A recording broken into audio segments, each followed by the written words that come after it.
Welcome everybody. It is ChubbyRay Comics Roundtable.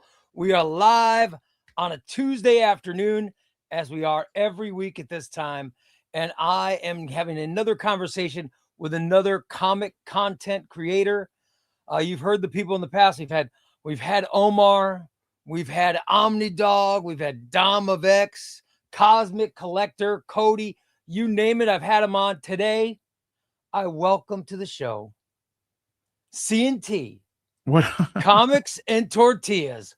Welcome, my friend. What's up, man? What's up going on, guys?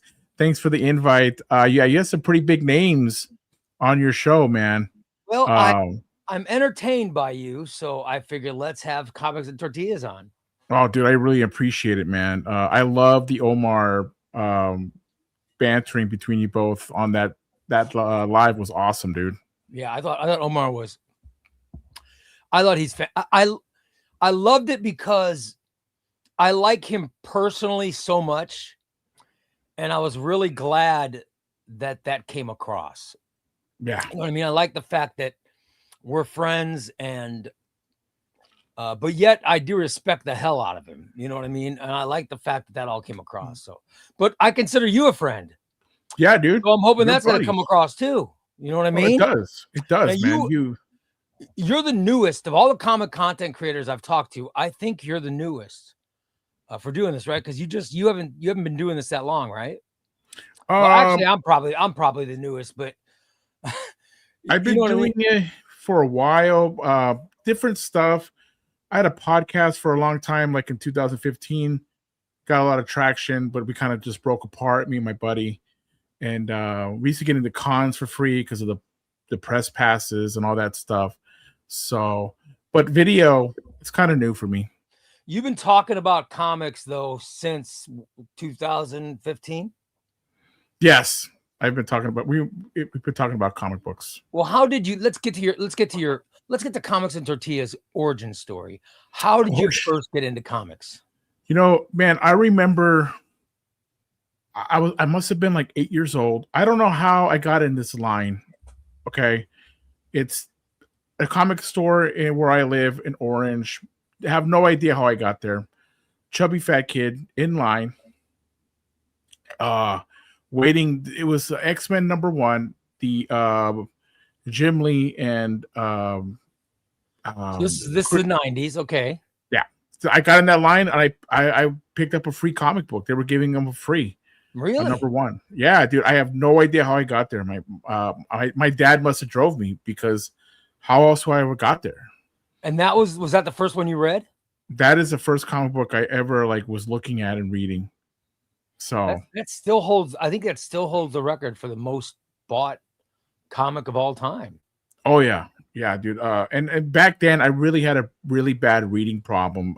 So comics really helped me get past some of my dyslexia and all that stuff later on in life. So it's amazing how often I hear that, like people who used comics to help them. Look at Omar, basically said that helped him learn English. You know what I mean? Mm-hmm. When he was in the hospital after his appendectomy, people talking about, about how comics helped him. So you had a reading problem. I had a reading problem. Yeah. Or what was big time? It's kind of like one of those. So I can, when I read, if I'm reading like a paragraph and I see a word I don't know, my mind knows what that word's supposed to be. But if that word was by itself on a piece of paper, I wouldn't be able to pronounce it or see what it is. Like names, I can't do names for the life of me. Like if I see a name, a really hard one, I can't. I just don't do it. My brain doesn't. It's like a coding problem. Is it a form of dyslexia or? Yes, it's a form of it. So that's kind of like I like the digital panel to panel, where my mind just focuses on that one panel, and then I read the next one panel, then I read the next panel. As opposed to reading a comic book, you see the entire page, and we get kind of lost. When we're dealing with kids at where I work, we try to get them with like the ruler, and you put the ruler on one sentence, so their mind focuses and their eyes focus on that one sentence and not the entire paragraph. It helps them read better. And so when you were young and you're reading comics, it helped to read the comics. It helped you to what, because the pictures broke it up, or what do you think made your mind see it better? The pictures and the word balloons. So like my mind will see the picture and say, okay, so what they're saying should match what you're reading. I don't know if that makes sense. You would see what they're doing in the photo or in the panel, and then you would read, and it would make sense. There'll be a word there that maybe I can't pronounce, or I don't know what it is, but the picture is this, so it should be this. I don't know if that makes sense. But it helped. It helped you. I mean, it did. Yeah. So it helped, and that's when you started with the X-Men, and then you moved on to what? What was your next comic purchase? Or did you immediately get into them, or was that just? I remember getting really deep into it with Image Spawn when it first came out. My buddy let me borrow some of his comics. That was right when I think I started reading like Spawn number 8, maybe 5, and then it just started taking off from there. I was kind of like on and off after that couple years, back and forth, reading comics. Didn't really read some of the older stuff past the 80s. Not very much of that, just real current and modern comic books I would read. So you were by the 2000s, you were how big into it were you? I was pretty big. We were going to a couple Comic Cons. It didn't really blow up until like 2015, where we're actually going to like San Diego Con, a couple cons in Anaheim, talking to some big writers, and then just collecting from there. So I think that's after you got into content creation, right? Was all that? Yeah, our podcast. We had a podcast called the Comics Syndicate. It's still out there on Apple, and we did about 200. I left around 200 episodes of it. It was just a friend of yours that you started doing this with, or? Yes, the friend that I started reading Spawn with. I've known him since junior high school, and he got me deeper into different types of comics. So but I mean, so you're how old are you in like 2004? You know what I mean? I'm just trying to. So 2004, I would be in 24. I was born in 1980. So were you are you married at that point, or no? Shoot, that's good. I got married in 2016. So you were all right. So you were totally into comics and all that stuff before you even met your wife. Yes. Okay. How did she react when she realized, oh, he's a comic nerd, a comic geek, or whatever? She was okay with that, but what she was not okay with, I used to play a lot of Magic the Gathering. Yeah. Card game. She did not like that because I guess she had a bad experience with a Magic the Gathering person. Have you ever played that game? Some of the players can be real not nice people. I've never played any. I've never done Dungeons and Dragons or played Magic the Gathering or any of that. Dude. Yeah, I've never done it. I just what can I say? I've never done it. I never saw the appeal of it. But I understand people who love it. I understand it. I've never gotten into it. But I mean, I'm obviously a huge comic geek. So your wife was like, as long as you're not playing Magic the Gathering, and you're like, oh, Magic the Gathering, who plays that? So you didn't let her know, or you? I let her know, but I kind of was stopped playing. Magic the Gathering is very expensive. So you think comic collecting is expensive? If you're playing competitive Magic the Gathering card game, it does get expensive. You're talking about why is Magic so expensive? Because if you're playing competitive, in the game you're allowed 4 copies of the same card, right? And if it's a strong card and it makes you win, that card goes up in price. You have to buy boosters and maybe get one. Okay, maybe, or you could buy it from the store. They'll sell it the singles, just like comic books. Same thing. There was a card. I don't know what Magic is, so it gets expensive when you're trying to buy the cards. Yes, if you're buying, determines the winner is just what kind of card you have. You know what? It's kind of like a pay to win. If you don't have the cards, you're not. Don't even go. Don't even play competitively. You're gonna Wow, get blown out. really? You'll get blown out. So it's not like poker. It's not like poker where it's just random. No, these cards have different abilities on them. There's like lands. You bring out the cards from your hand. It's a really big. Magic the Gathering is a huge card game. I know it has I know it's got a big following and people really love it. But like I said, I've never played. So you stopped because the woman that you were falling in love with said, yes. Well, I stopped because that, and it was getting too pricey. We had a play group where we would buy booster packs and we would make decks. Hey, I need this card, buddy. I need this card. So we have 3 guys, and we all bought booster packs, and we made decks out of what we got. So we don't have to spend too much money, right? But those cards, $200 cards, you need 4 of them. That's $800, bro. Wow. And they cycle out. So basically, though, I mean, your wife must be attractive because you say, that's it. That's it. I'm not playing that crap anymore. And it saved you money. Yeah, it did save me money. So it saved me time and money. So you chose love over Magic the Gathering. I hope she's not watching. I don't think she's watching, but yes, I did. I did. It's a good sign, right? Yeah, I mean, what are you gonna do? You know, if you'd have chose Magic, it'd be a whole different interview, I think. Yeah, it would have been. It would have been. I don't know where I'll probably be not in good health. I'm better health now than I would be without her. See, and you're 10 years now. You're married 10 years, dude. Good for you. Yeah, it's gonna be 10 years in December. Not bad. Not bad. 10 years, man. Yeah, it's fun. Good times. So, but you were already doing comic content creation when you met her. Yes. And because your friend that you got when you were young, your friend that got you into comics, you guys started doing a podcast. Mm-hmm. You got the podcast started getting followers. You got big. Mm-hmm. And then eventually you stopped doing the podcast. Was there an argument?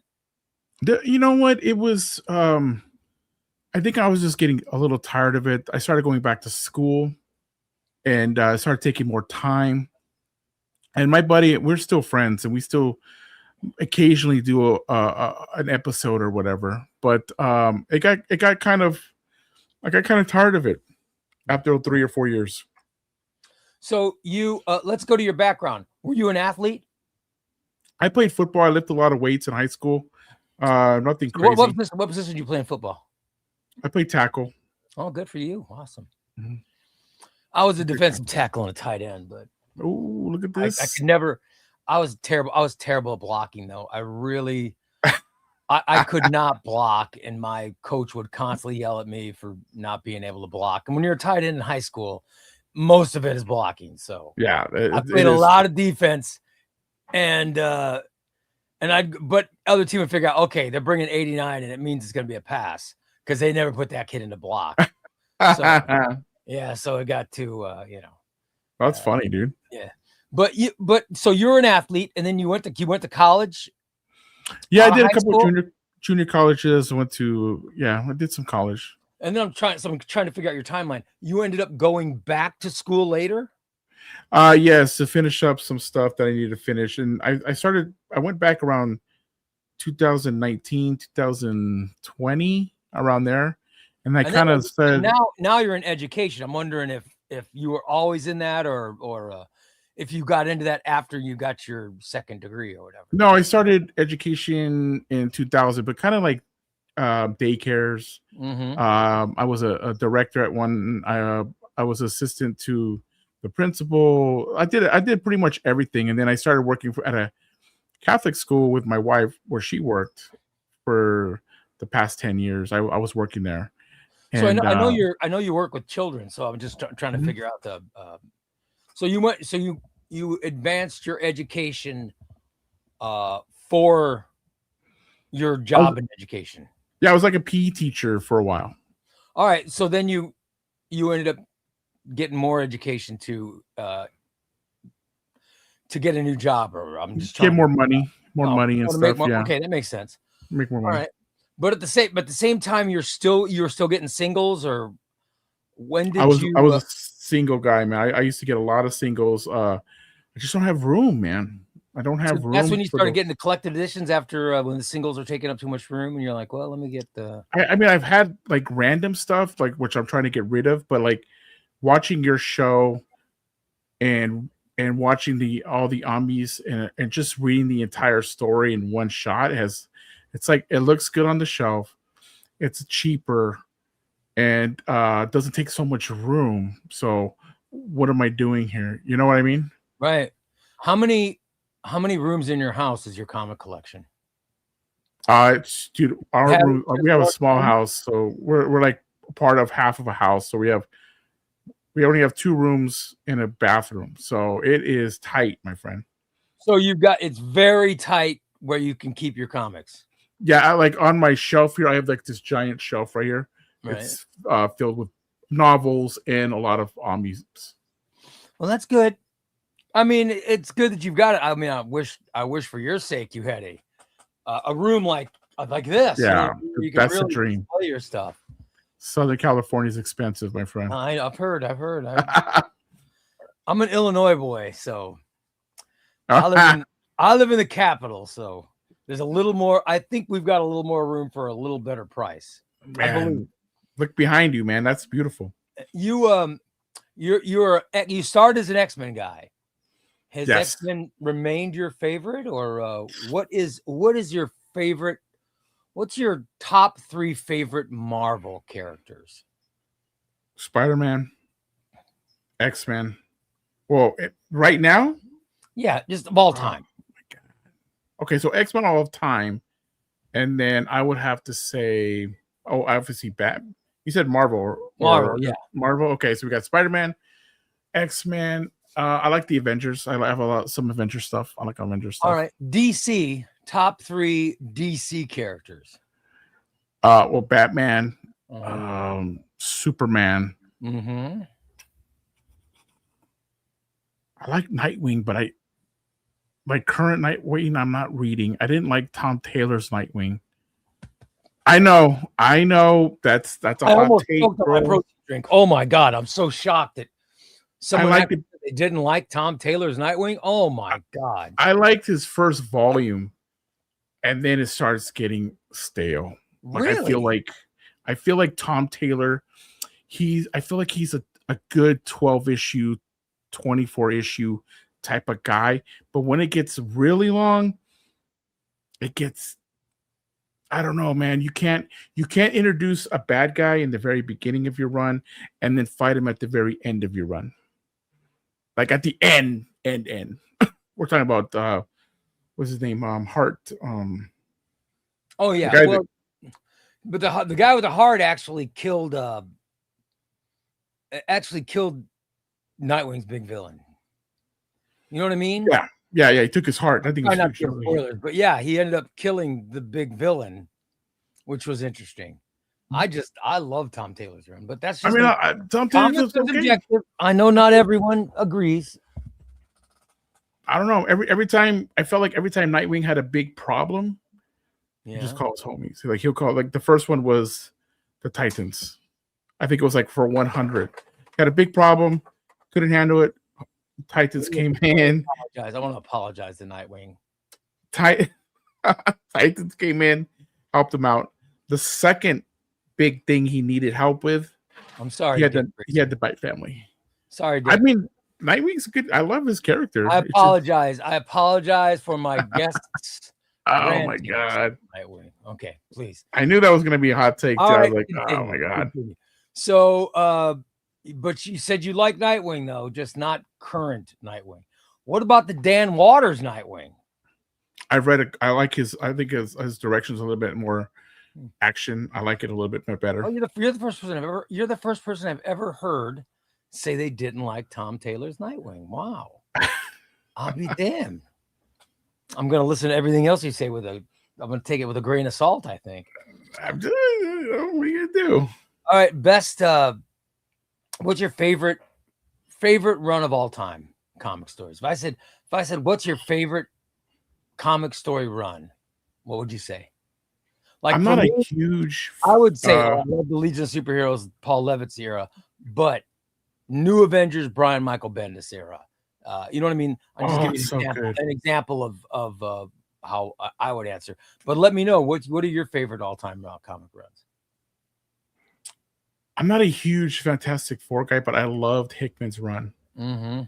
I feel that he wrote Doctor Doom like no one could. Like the way he gave Doctor Doom that. There's like that one part where his niece is all, hey, we got to get out of here, and Doom never runs away. Well, look what he elevated. Hickman elevated Doom. By the time Secret Wars came around, I mean, look at how he elevated him into a master class of a being. I mean, he made him bigger than a Fantastic Four villain. Yeah, like that Secret Wars, that event was so good. Like the way, like you just said, the way he put every character in a different way under Doom. Like it was just beautiful, beautiful work. How Doom became smart enough to create his own. I mean, he created. We're trying not to give spoilers, but he basically created his own existence. He did. And I mean, boy, Hickman really elevated Doom to levels unseen. We've never seen them before. What he did with that villain. I mean, he brought X-Men back. I felt like he with the Krakoa, that was fun. That was really fun. But I feel Hickman, I don't know if it's Marvel that makes him drop off books or he's done with books. I don't know. When he drops off, everything really drops off. Like when he dropped off Krakoa, I felt like X-Men was just done. Well, you know, highly creative people who make such an impact. I mean, look what he did with Ultimate Spider-Man. Look what he did creating the Ultimate Universe. Read the Ultimate Invasion, read Ultimate Spider-Man. But by the end, he's not even. It's weird how Hickman does it. He comes in all gung ho and we're gonna go, and by the end, Dennis Camp's writing it. So I just wonder what happens there. Did you finish the Ultimate Spider-Man? No. I'm just saying the Ultimate Universe. Oh, okay. Hickman wrote Ultimate Invasion, but Ultimate Endgame was Dennis Camp. Yeah, it was. So, I don't know what happens. I don't know what happens with him, but something happens with Hickman to where he never finishes anything. I mean, it's true. He finished Secret Wars, but and that culminated his Fantastic Four and Avengers runs and all that stuff. But look at X-Men Krakoa. He didn't finish it. Ultimate Universe, he never finished it. Now he's going to be writing this Midnight Universe thing, but will he finish it? I wonder if that's a Hickman problem, or I don't know if it means he gets burnt out or what, but he doesn't seem to finish. I think I don't know for sure, but I think he gets burnt out. I saw him one time at Comic-Con in San Diego on a panel. Mm-hmm. That fool looked dead. This is right after his Avenger run. He was just like, and they asked him what's next, and he goes, I gotta take a vacation. I am burnt out. I blame Marvel though. I blame Marvel. Marvel should have before they hire somebody to do a run, you feel them out, you listen to them, you make sure they have the full run in their mind before they start writing it. Like, how does it end? And then he goes, well, eventually the Ultimate Universe ends because blah, blah, blah. And make sure you have that before you hire the guy. Don't hire the guy because he's got a great beginning. Make sure the guy has an ending. And I'm just saying, it sounds like it's on Marvel. I heard Ultimate Spider-Man, he said, I'm doing 24 issues and that's it. Mm-hmm. And then with all the other stuff, like the Ultimate Wolverine was really good. That's Chris Condon, yeah. 12 issues that should have been it. But I'm not going to spoil anything. They told him, hey, we need you to write 4 more issues. It goes, but it's a 12 issue. Yeah. It's 12 issue run. He goes, So we need 4 already more. had it planned out. And you can tell that those 4 issues shouldn't belong there. Yeah, So. I think that's on Marvel. I really do. Yeah, they want. Hey, you got to do it. I'm wondering, Hickman started with the Ultimate Invasion stuff was so good, which was the Maker, the Maker escaping, and then he decides he's going to create this, how he creates the universe, and everything gets going, and boom. But he never ended it. I'm just wondering what it is that makes him not end things. And I hope that Marvel's got him prepared for the. I hope they know that he has an ending for the next thing before they go hiring him. Maybe it's money. Maybe it's, hey, maybe editors. Maybe I don't think editors really mess with Hickman. Like Hickman, I think he's gained the respect to say we're doing it this way. It could be anything. Marvel could be doing something with him. I don't know. But you're right though. Nothing ever really gets finished. He seems to write for Marvel. I mean, I've never heard of him doing anything for DC. I don't know. His Image stuff he does way better. Yeah, and then his independent stuff. East to West is good. You know what I mean? He's done some. That has a beginning and an end. Yeah. East to West. Well, but as an independent guy, I think that was all planned out. I'm just saying it would be nice if Marvel, and I think his Fantastic Four, Avengers, Shield, I think all that stuff was planned out. Mm-hmm. Because look, it even had an ending, but the Ultimate Universe and Krakoa, he fizzled. They were going good, and then he just in the middle he just left. He did not finish it. And I wonder what if he had finished it. Look at Krakoa. I've never read Krakoa. I'm waiting to chronologically get there. Mm-hmm. But from what I hear, it starts great and then it sort of fizzles. It does. After he leaves. And the Ultimate Universe, I have read the Ultimate Spider-Man stuff. I love the Ultimate Spider-Man stuff. But eventually, the whole Ultimate Universe, which he started, is ending. I don't know if it's officially ended yet, but he did not write it. So I'm just wondering what's the block that's making him not be able to finish it. And I hope they figure that out before they let him do his next thing. Well, he's already set up for that Midnight X-Men. I'm not sure what he's writing. Is he writing X-Men? X-Men. I think he's doing Midnight. It looks really good. A bunch of vampires flying around. Looks pretty dope. Like Storm's a vampire. It looks pretty cool. Well, we'll see. I hope that ends up as good as it's sounding like it's going to be. You know what I mean? Give me another good writer you love. Well, Bendis New Avengers was awesome. That's just, I did a video because I wanted the volume 1, New Avengers. I bought it off eBay. I spent a little bit more money than I wanted. Spent about $217. But God, I sold a lot of money for an omnibus. I sold 2 Omnis to buy that Omni.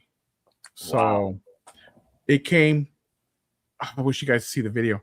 The box is. I see a box. I'm okay because you never know what you're gonna get from eBay. Yeah. Right. This is an expensive book. I grabbed the box. There's no padding. You can already tell there's no padding.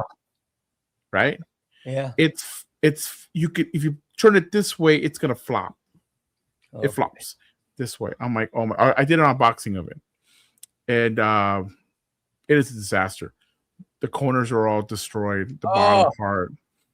Like, I got my money back. That much money for it? Oh my God! I got my money back, and he hasn't sent me anything about returning it. No slip, no nothing. So I have it on my shelf. But I'm still waiting. Why would he charge someone that much money and ship it so poorly? I mean, so dumb.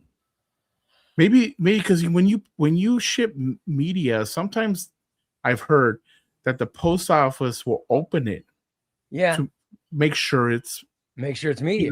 It's a book because you're saving a lot of money. I don't know, but I was just like, it's a beautiful book too, man. I got a package from Crooks. I got a package from Crooks Bandits Comics. And if anybody has ever gotten stuff from Crooks Bandits Comics, I have. Adam includes in the package, he has package contents. And he says this shipment contains only the following: a bound book, hardcover or paperback, at least 8 printed pages, consisting wholly of reading matter, no advertising, no inserts, merchandise, or mixed contents. Examples of items shipped by Crooks Bandits Comics include hardcover omnibus editions, paperback epic collections, trade paperbacks, graphic novels. These items are books, not magazines or periodicals. USPS media mail eligibility. And then he has printed the post office rules for media mail. Under the USPS Domestic Mail Manual, media mail includes books of at least 8 printed pages consisting wholly of reading matter with no advertising other than incidental announcement of books. The enclosed items meet this definition and qualify for shipment via USPS media mail. This package may be opened by USPS for verification as permitted under media mail rules. If reviewed, please evaluate eligibility under DMM definition of books, not by genre terminology. And then he's got items not included in this package, and he goes to name things that are not allowed in media. So this flyer that he puts in is something in case they open it for the post office to go, okay, this meets the requirement for media mail, to where the post office is not ripping everything out of it and causing trouble, which I think is brilliant. That's brilliant, dude. Adam has it on lockdown, man. I was heartbroken to see those damaged books that they sent him. Oh yeah. His Web of Spider-Man that Penguin sent that were all banged up. Oh man, that's money right there for. I know that hurts. That hurts. You know, sucks. I was telling Adam that he needs to maybe make some stickers. That'd be pretty cool to get some of the stickers out there in his packages. And so he said he might be looking. He said he's been looking into bookmarks that he's going to be sending out. That's pretty cool. I got a bookmark. Oh, you did? Yeah, I got one. They're pretty cool. His bookmarks are very cool. Of course, now the website has changed, but oh well. Oh yeah, because that and right. Yeah, because the whole and thing. Okay. Yeah. Okay. So you like Bendis's New Avengers? Give me an example of something you don't like. What comics do you not like? I just did another video on how I did not like Matt Fraction's Fantastic Four Omni. The stuff I didn't like was drawn by Mike Allred. I didn't like the art, but I thought the writing was good. I think that FF part was just so boring. I thought it was boring. Yeah, the Future Foundation stuff. I agree with you. I sort of agree with that. I mean, I guess you could just skip it. Like, I would have been a good 1 through 16, maybe. Yeah. The first part of the Fantastic Four trying to get that, it's always classic Reed hiding stuff from his wife as usual. They're gonna find out, and I don't know. I wasn't really into that one. I'm not gonna bring up Nightwing again because I don't want you to get upset. I like new X-Men, but I kind of felt we have classic Morrison. I got 5 issues left in the series. Let's go crazy. Like, let's go into the future. Let's do all that. Like, what is happening here? I didn't like that part, but usually I'm pretty good with anything. I really enjoy Spider-Man. I like Dan Slott. Zed Wells' run. I know everyone hates Zed Wells' run, but I liked it. I thought it was good. I have not read the Zeb Wells Volume 1 yet. I'm waiting till after I get Brand New Day Volume 3 before I'm trying to chronologically read it. And then I'm hoping we get Big Time. I'm hoping Marvel will put out a Big Time. I have the trades. Yeah. I've got all the trades, but I'm like, God, do I want to read the trades? I'm going to read the omnibus when it eventually comes out. You know what I mean? So yeah, that's the hardest thing for me, deciding what trades to read, because, I'm just going to read it again for blah, blah, blah. And, I don't know what's going on with Big Time, but if Big Time, if they don't announce Big Time for next year, I'm going to go ahead and read it because I have a great paperback of all the Big Time stuff. So I'll probably buy if they do an Omni, I'll buy it and then give away the trades because I want to go all Omnis on my wall. I don't buy trades anymore. It's just all Omnis. You'll eventually sell the ones you have that in deluxe hardcovers too. You're selling those or giving them away. I've been giving stuff away, man. I have no problem giving stuff. I give stuff away every Monday for the week on my videos. I'm a fan. I'm a fan of that. I give them away. All you got to do is like and sub, leave a comment. If I get 20 likes or 15 likes, we're going to give this away next week. Yeah. I got, what do I have this week? Let me plug myself a little bit. I got, this is going to be Rick Remender's Avengers Rage of Ultron. All right. This is a one shot from Rick Remender. Really good. I got a Bendis Daredevil End of Days hardback. Nice. Look at that. All you gotta do is leave a like and you'll be entered. You've seen growth in your YouTube channel, right? I have, and that's thanks to you, man, because you've taken me under your wing. I'm glad. I like your stuff. I liked your stuff on TikTok. I always enjoyed your TikToks. I know that's growing. I'm staying away from TikTok. But I like that. I like your stuff's growing on YouTube now. That makes me happy because I'm a fan of yours. I made the switch. I was there's I guess how do I say it? There's a situation where I got a lot of views, and then I had to stop doing because I'm not monetized anymore. I got copyrighted on a lot of stuff. I gained a lot of views, a lot of subs because of that. And when I stopped doing what I was doing, I lost a lot of people. And now I'm slowly getting people back to watching with some of my stuff that I'm doing now. Yeah. That makes sense. So. Well, yeah, you were doing on YouTube, you were doing something illegal. Well, okay. So people do it all the time where I would take. Here we go, everybody. Get ready for this. Okay. All right. I get the comic. Uh-huh. I put it in a certain kind of file. Right. I put it so that it reads the comic book going down, the entire book. Right. Right. So you can, I guess you could read it if you wanted to online. Oh. And that's what you got. I got dinged. Well, of course. Yes. I got dinged. Yes, of course you get dinged for that. Yes. Took away my monetization. So okay, I stopped and I'm just doing my regular videos. You understand why they took away your monetization though, right? I mean, I guess you would say copyright. Yes, I guess you're basically stealing their product then. Yeah. But you know what? People do it all the time where they'll big guys too. They use those videos and they talk about what's going on. And I guess if I read it, it would be okay, I guess. Mm-hmm. I don't even like to give spoilers on my videos. You know what I mean? I want people to read. I want people to read the books. But I just read Batman Daylight. Oh, it was so good. The paperback was so good. I immediately bought the hardcover. Why did you go paperback, by the way, not hardback straight? Just wondering. Because I did it for Trade Paperback Tuesday. Oh, okay, I get it. But then I ended up buying the hardcover because now I want to keep it.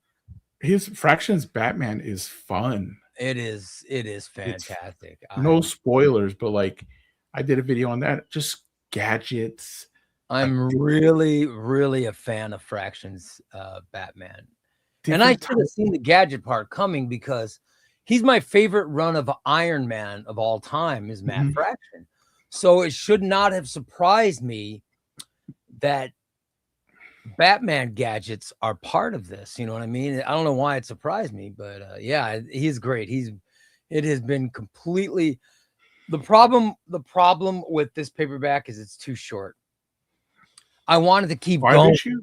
Yeah. It's only six issues. 6 issues. 6 issues. But I wish there could have been more. I finished this paperback where I'm like, oh my God, I can't wait for volume 2, 3, 4. You know what I mean?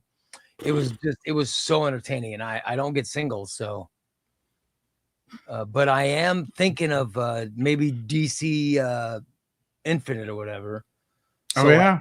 So I can read some. I mean, I've become such a fan of that Batman. It's so good. Yeah, it coming off of Chip's run, where it's nonstop action and action and fighting and action and different minds, coming into a Batman where you can actually see some daylight. Yeah, there's daylight. Like the Batman sometimes in daylight. When is the last time you've seen a Bruce Wayne only issue? Yeah, and he's on the date or not a date, and I really enjoyed Fraction's Batman. It was very, very entertaining. Very entertaining. I think you like the digital. Like, how do you read an Omni like in bed? There's no way. Oh, I love it. Here's what I do. I lay on my stomach, right? Right. I have this bed. I have a bed that vibrates. Okay. So I've got, forgive me, I've got really bad knees. So I'll lay on my stomach and I put the omnibus underneath me, right? Okay. And so I'm laying on my stomach and reading through the omnibus, and I turn on, my bed is separated for the head and the feet. So I turn the vibration on at the halfway point. So the vibration's right on my knees. And I just lay there on my stomach with the vibration. It's heavenly. It's heavenly. So I love, my favorite part of the day is when I'm reading comics in bed. I love it. I mean, I read a lot in bed too, on my stomach, pillows puffing me about. I fall asleep. Like I fall asleep because you know why? I'm, after dealing with so many kids, mentally destroyed because these kids are nonstop all day.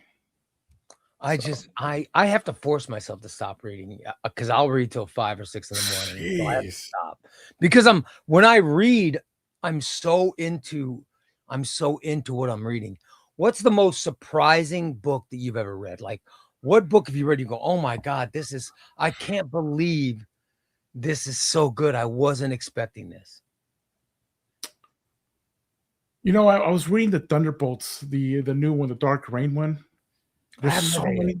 There's like 5 different writers, 5 different artists in this book. They tease you in the beginning. Really great 2 arcs with Ellis. I think his name is Ellis. Yeah. There's a character I did not like, but then he had his own 1 through 5 in it, done by Paul Jenkins. I was like, wow, like total new respect for this character that I had no respect in the first half of this book by different writers. I thought he was whiny. I thought he was a crybaby.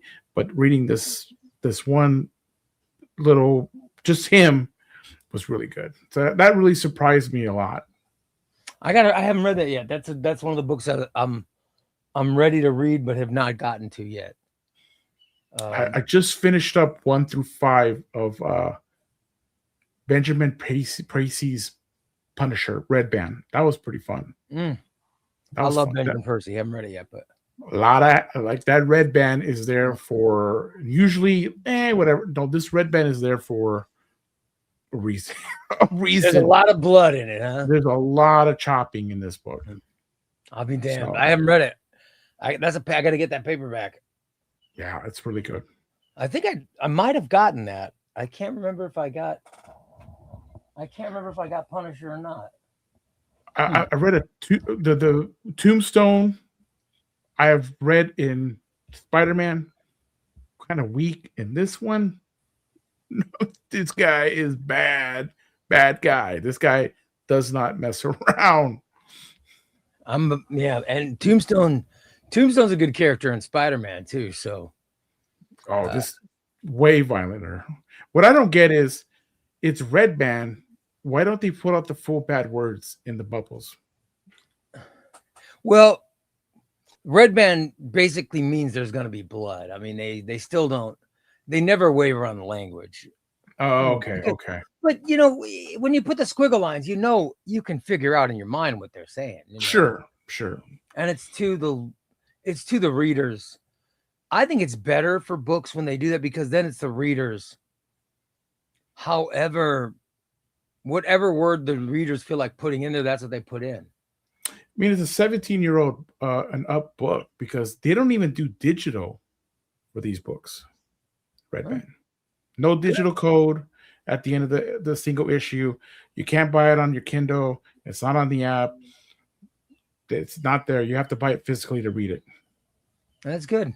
Yeah, I agree. I'm reading Star Wars by Kieran Gillen right now. Ooh. And it's so good. It's way better than I even expected. And I liked the Jason Aaron stuff. I read all the Jason Aaron stuff last month. But I've read Kieran Gillen. I'm like, all right, let me give this a read. It is so good. Kieran Gillen his stories are just fantastic. His Star Wars stuff is phenomenal. I'm a really, really big fan of it. I've really, really enjoyed it. I'm just giving you that kind of example. And you said Thunderbolts Dark Reign, but Thunderbolts, Superior Spider-Man, the first I've never read volume, Superior Spider-Man. Dan Slott. I think Dan Slott writes I don't know if you know the premise of that book. It's when Peter Parker somehow switches. Dr. Octopus is dying, and somehow he switches minds with Peter Parker. And so Dr. Octopus becomes Spider-Man. Yeah, he writes which awesome. Seems like I've never read it because it sounds like such an insane premise. I don't know if I can get there, but I've had friends of mine have told me it's phenomenal, but I haven't read it yet. Yeah, like he writes a bad Spider-Man. Like, because you got Doc Ock now, he's way smarter than Peter Parker. Changes his life for the better. He does everything that Parker could never do, just because it's Doc Ock, and the way he fights bad guys. He's not Peter Parker. He's not pulling punches here. You're Dunsky. I'm gonna go after you, and you're done. So he turns Spider-Man into a better hero than what Peter Parker had with him. Yes, in my opinion, yes. I love Peter Parker. I love his Spider-Man, but for being so efficient, Doc Ock does it all. Gets a girlfriend. He's paying rent on time. Wow. He's not late. He finished up his school. Gets his degree. Wow. Life's good. Life is good. Does big time come after that? I don't think it. I think it's before it. I think big time is before it, because I think he changes. They change after Dan Slott's 10 years of Spider-Man. I think it starts changing writers. Wow. I don't remember. So I haven't read Superiors, but I'll have to read it when I chronologically get there. I'm just not there yet. It's fun. I'm still in what's going to be volume 3 of Brand New Day, and I'm really enjoying Spider-Man. Mm-hmm. I'm really, really enjoying Spider-Man.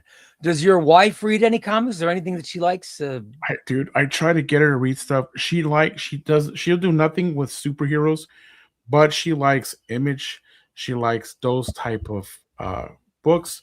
One of her favorite writers is Colin Bunn. She loves his spookiness, all that crazy stuff. She loves that stuff. She likes horror type books. You get her reading to James Tynion.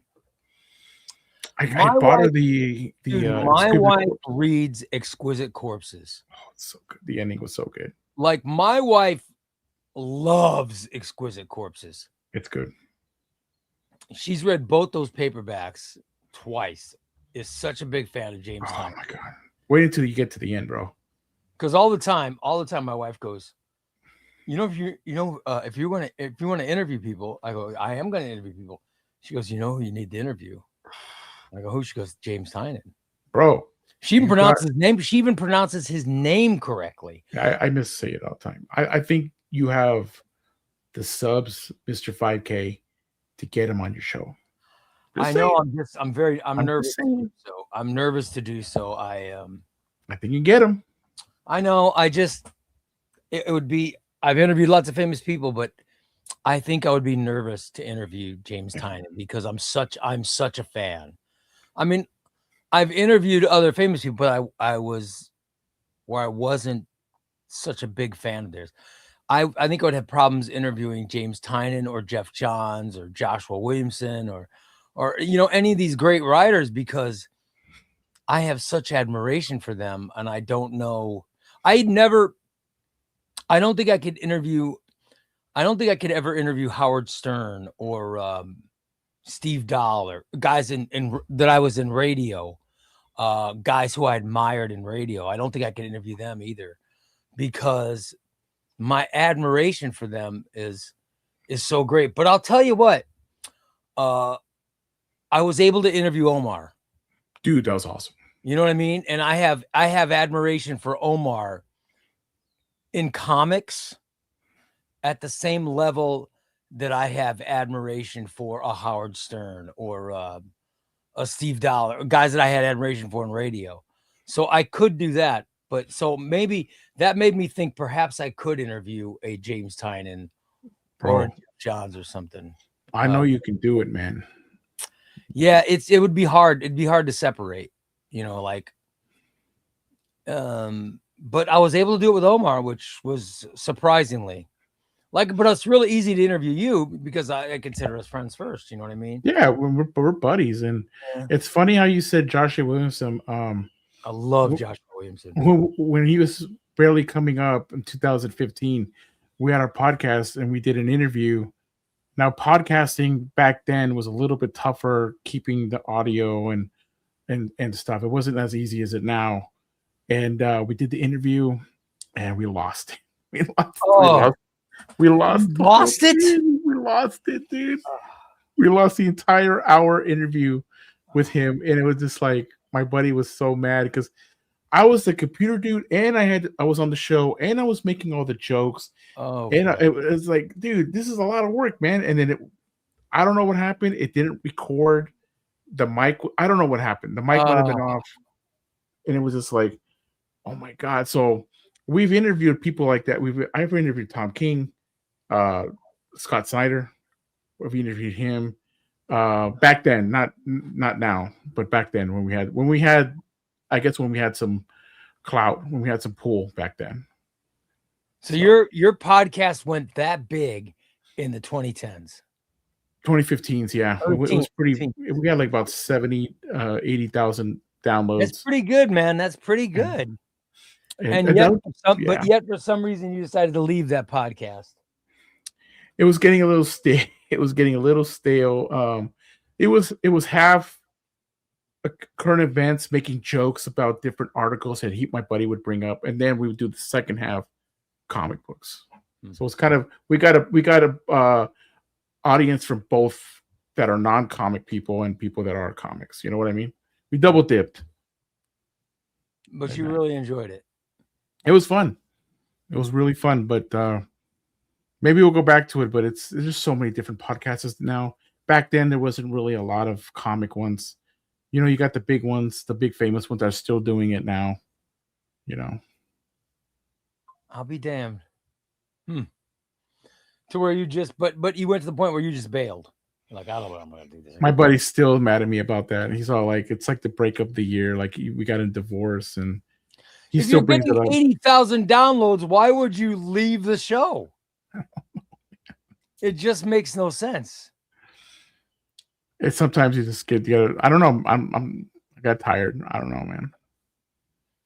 But you're doing your content now, and you're getting your viewer count up. Yeah, slowly. Are you up to 80,000 though? Are you up to 80,000? What? Are you getting 80,000 views? No. Oh, so you turned in your 80,000 for 50 or 100 views. For 100. Okay, that makes sense. Thanks, Ray. Thank you. I'm just trying to figure it out. God dang it! When you say it like that,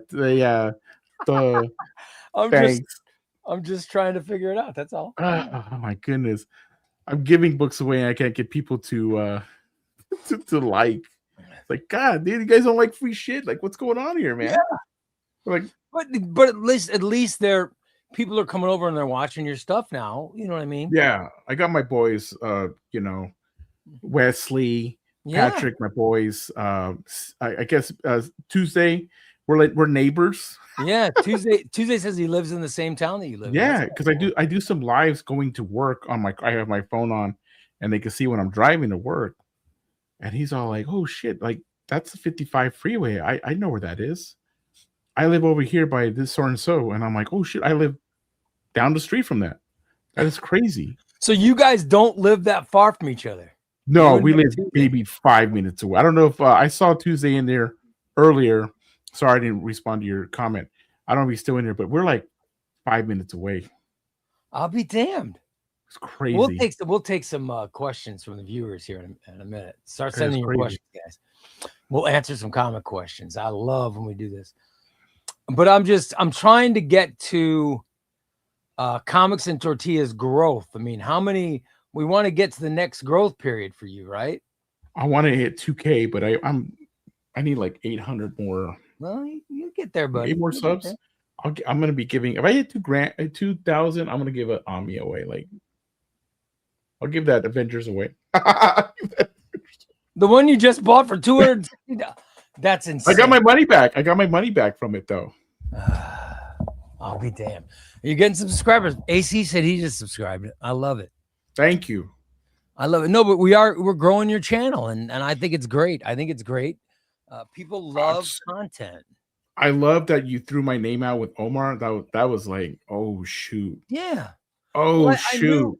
I knew I wanted to get you on this. I mean, I knew because I'm a fan of yours. I wouldn't put you on this if I didn't like your stuff. I mean, I'm not going to promote somebody that sucks. But I got you. I think I'm going to have Batmantha next week. And we're going to have Day Day, and I want Curtis Finley from I'd love to get Curtis on too to talk about the Epic collections and his Eisner nomination, which I think is really cool. Hey. And of course, I want Crisis on. So there's a bunch of people that I want. You ever think about getting maybe some comic store owners too? That'd be fun. I mean, I've interviewed Adam. But Adam. Yeah. Yeah, I've really never interviewed any other owners or any That's owners.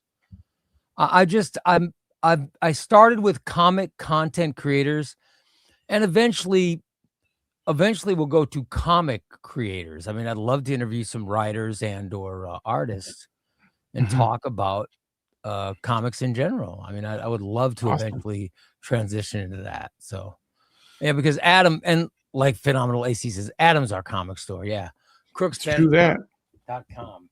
That is true. Our comic store. Yeah, dude. I throw them on videos. Hey, get it here. ChubbyRay Comics, $2 off each book. How you gonna go wrong with that, bro? How you gonna go wrong with that? Big enough before you get your own code. Nah, I'm okay. I'm all right. I will support you all day, Chubby. Bang, dude. I got you. You're the best. Well, you want to take some questions? You guys ask some questions, guys. Ask us some questions. We would love to answer. By the way, Squints wants to know, is Exquisite Corpses finished? Season 1 is done. Yeah. Season 1. That we need where there's still another paperback coming out. It has not come out yet. However, singles, they have finished it. I finished it. I finished it. Is it? I bet it's a good ending. Yeah. I can't say I'm not gonna spoil anything. Please don't spoil anything, It's good. I love it. You're gonna love it. And next Tuesday says Superior Spider-Man was excellent. I've never read it. So good, man. I'll get there though. I have to chronologically get there before I read it, Yeah, it is so good. Let me see. See in Comics and Tortillas. What's your most anticipated omnibus coming out this year? Oh man. Which omnibus that's coming out are you excited about? I'm really excited. I've already read it, but I don't have it. It's the Age of Apocalypse Joe Mad cover. Mm. The Joe Mad.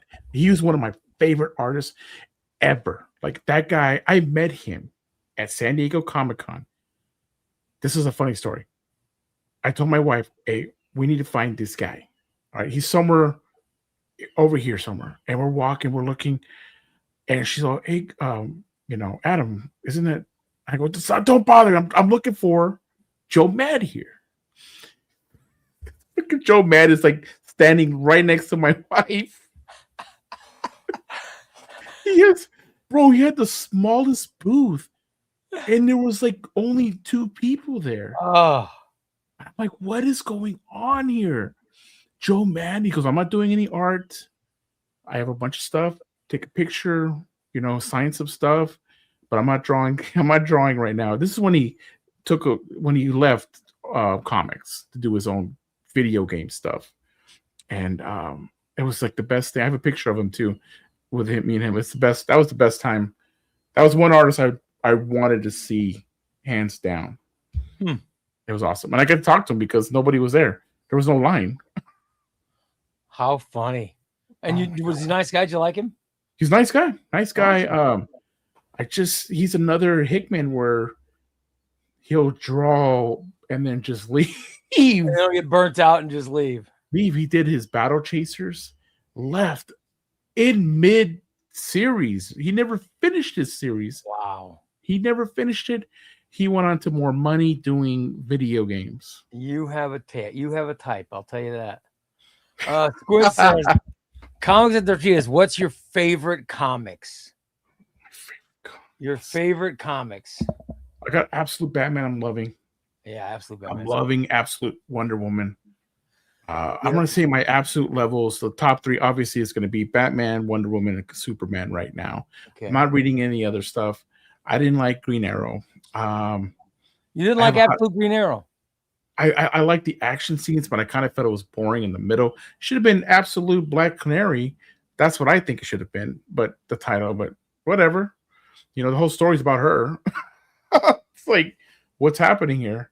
I kind of feel with the Absolute, I hope they don't start doing it like with X-Men, where they just give you too much titles, too many titles. I hope they don't. I hope they kind of keep it contained where you hope they keep it squeezed together. Don't. Well, it was fun because you only had Absolute Batman, Superman, and Wonder Woman, and they're doing really well. And they started branching out. But we have Catwoman that comes out next week. We have Cassidy Clare coming out, that one I do want to read.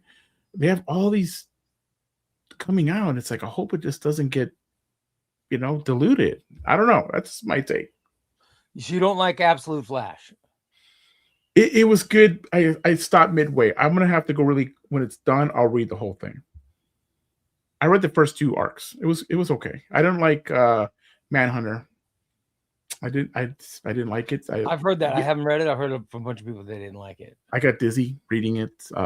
It's just like, I got to be on mushrooms to read this book.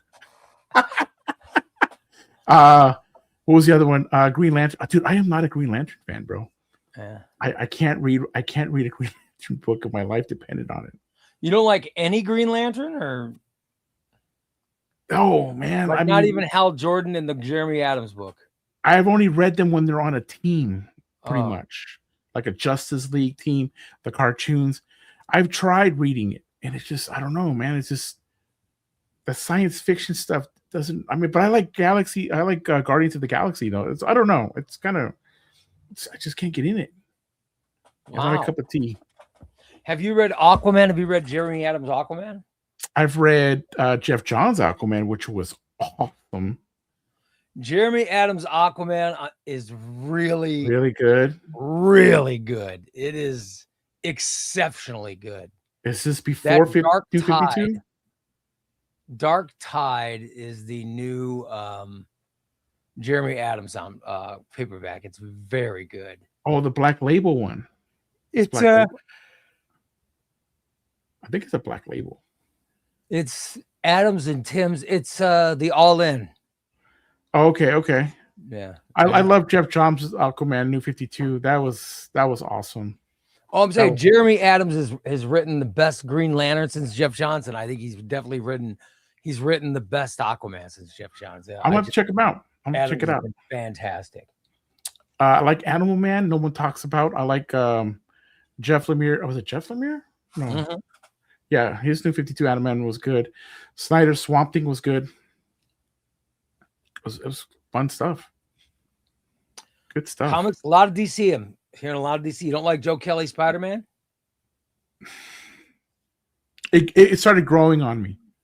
Because I've been reading the new series, and yeah, I don't know if I'm not going to spoil anything, but it's kind of cut in two different things happening, and then one issue. The first two paperbacks were good. I just got the third paperback today, so I haven't read it yet. I love his next Tuesday. I love his space stuff. When Parker with his Guardians of the Galaxy ragtag team type, I love that. I haven't gotten there yet, so yeah. I don't even know space. I'm not a fan of JR too. A lot of people know that. I have gone on rants on some of my books. You're not a fan of John Romita Jr.? I feel that if you're doing Amazing Spider-Man, that's a flagship character. You got to have your best artist on it. That's all I'm going to say. Comics and Tortillas, what is your favorite omnibus that you own? Question from AC. What's a favorite omnibus that you own? Omnibus. I like Hickman's Avengers. I like that one. That one's a really fun. I like the Morrison's X-Men, except for the last part. What else? I got a lot of deluxe editions. So I got a lot of Batman. I love James Tinian's. I say his name wrong. His 2 volumes are, oh yeah, wow, so good. Tom King's is okay. I'm gonna buy the volume 2 just to collect it. Snyder's run was okay. I kind of felt it went a little long. It was Snyder can write and he can just keep writing and writing and writing. Like, oh my god. Greg Capullo, I love his art and stuff. So CNT, who is your least favorite writer and why? Your least favorite writer. Come on, let's hear it. We've heard Jonathan Hickman, but who's your least favorite? Who's the one guy you go, oh God, I don't want to read this because so and so wrote it. You know what? I forgot. The guy that keeps writing Venom. What's his name? Al Ewing. He wrote his Thor. Bro, yeah, Al Ewing. So boring. This is my opinion, guys. If you love him, that's awesome. That's comics are subjective, so you know. I see his name on a book, and I just said no, thank you. He's also writing Absolute Green Lantern, so you know. You said you don't like it. Well, I don't like it. I think it's boring. CNT. What is the best taco to eat while reading Avengers? Oh, now we're getting to a good question. Here's something that Comics and Tortillas knows: the best taco to eat while reading Avengers. And I'm going to take this note because I love tacos and I need to know what kind to order. So you're going to have to go. Please. If you're reading a physical omnibus, you're going to have to go with a carne asada of corn tortilla taco rolled up. If you go crunchy, I feel like the lettuce and the cheese. You said carne asada? Carne asada. All right. Corn. With corn, street taco with corn. Street taco. Not too much salsa. You don't want to get that over salsa it. You got on your books, but just be careful. I get a chicken street taco from this. There's a place called Taco Joint in town. Yeah, I will get the chicken street taco, which has got cilantro and onion and then it's got a lime. It comes with a lime, and you squeeze the lime on the taco, right? Yeah. And then I get a little bit of mild sauce. Oh my god, it's heavenly. Forget about it, right? It's so good. really good. And it's all on. Now they make their own corn tacos. They're not doing this store-bought crap. They're making their own. Those are the best, man. Love it. Those are the best. And I'm gonna get a carne. I'll get a carne asada next time. And I'll say my buddy Comics and Tortillas told me I got to order this. I was thinking about doing videos like that, like before. Hey, this is a place around where I live. This is what a tortilla taco's supposed to look like. You know what? That could be some people would tune in if you said, "All right, today I'm reading Spider-Man, blah blah blah." By the way, best taco to read with this would be a shrimp taco, a shrimp taco in cream sauce on a flour tortilla. You know yes, what I mean? Please. Yes, please. Yeah, you should just give your taco advice with we have so many taco stands around here. People would love that. I'll try it out. You guys have a lot of taco stands. Oh, we have a lot. Southern California, wowzers. CNT, what's your favorite Batman run? Damn. Oh, favorite Batman run. Dude, I love the I think it's gonna be a tie. I love the long Halloween stuff. You like Jeff Loeb. When you send me those paperbacks, I'm gonna get the Omni soon, and I'll probably, if it's okay with you, give that to somebody else to read the paperbacks. That was fun. I gave it to you. Do what you want to do with it. Okay. So if I get the Omni, I'm gonna do that. I love that one, and I think it's a tie between that one and James Tynion's run. It's just so much fun. I love James Tynion, but I gotta tell you, I know it's crazy. Because all we got is one paperback. But Matt Fraction's run is going to be up there. It really is. It's very good. Dang. I can't wait to read more. 6 issues, and you're already saying this is 6 issues, and I have a feeling. I have a feeling when it's all said and done. Damn. I have a feeling we're gonna look back at Fraction's run and go, "Oh, that was a really good run of Batman." I never got that with Chip, but there's stuff about Chip's run I did not like, but I never got the feeling like it was going to be remembered. Matt Fraction, I can already tell that it's going to be remembered. Chip's run is a little different. Yeah. I love the art. I mean, I think the art carried that entire Chip's run. Jimenez is fantastic. Jesus. I think he's great. Wow. CNT, how are you getting on with Space Ghost? DP. every Have you every day. Have you read it? I have not. It's not bad. Space Ghost is not bad. I like pretty Space good. Ghost. Yeah, I enjoyed it. DP, I haven't read Space Ghost Volume 2 yet, which DP is gonna be upset, but DP is always pissed off at me. I haven't read it yet. I'm gonna try. LP says, dude, Joe Mad was terrible with deadlines. Terrible. Oh, he was. However, when a friend of mine was looking into starting his own studio, Joe Mad was a fountain of knowledge. Super good dude. Well, that's good. He's almost as bad as Rob Liefeld or Kevin Smith on deadlines. John Romita Jr. is trash. Thank you. Is that a question? Thank you. I feel that I feel with JR, I feel that in his dad's contract with Marvel, you have to give my son Spider-Man. Really? That's what you think? That is hands down.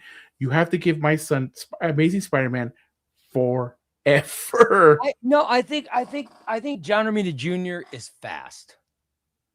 I think they like him because John Romita Jr. does not miss deadlines. True. Yeah, I really think that he's fast. By the way, Biggie Bulldog says, Comics and Tortillas, what's your opinion on DC Compacts? If you have good eyes, that is a great deal. You get the entire story. That's why young guys love it, because their eyes are good. Kids love it. Yeah. And when you get older, though, it's just not as good. No. You can't beat the price, though. Yeah, it's the font's too small. Jeez. CNT, tacos or quesadillas? Tacos. Yeah. I think quesadillas have a little too much tortilla. Too Not much enough. cheese. Too much there. Not enough Yeah. protein in there. At least you get protein in tacos, right? Yes, that's why I like a chicken taco or a beef taco. Something like that is good. I do like a shrimp taco though. I like How much is that? How much was that chicken taco? oh, it's super cheap. It's really cheap. And I only get one because I can't eat a lot. Yeah. That's something I would get like 5. Back when I was a fatty, when I was almost around 600 pounds, oh my God, I could eat 10 of those things. Now I eat one and I cover it with the lime and I put a little salt on it. And then I put a little mild sauce and it tastes wonderful. It's great. But one tortilla. I mean, you don't do the double? Well, they'll double up sometimes, but I can have one taco and that's it. And I'm good with one, which is crazy. That's cheap. That's good, man. It's crazy that I can only eat one, but that's what I do. I love it. This is some good Taco Tuesday advice. You're very well. That's what having Comics Tortillas on. That's what it got me.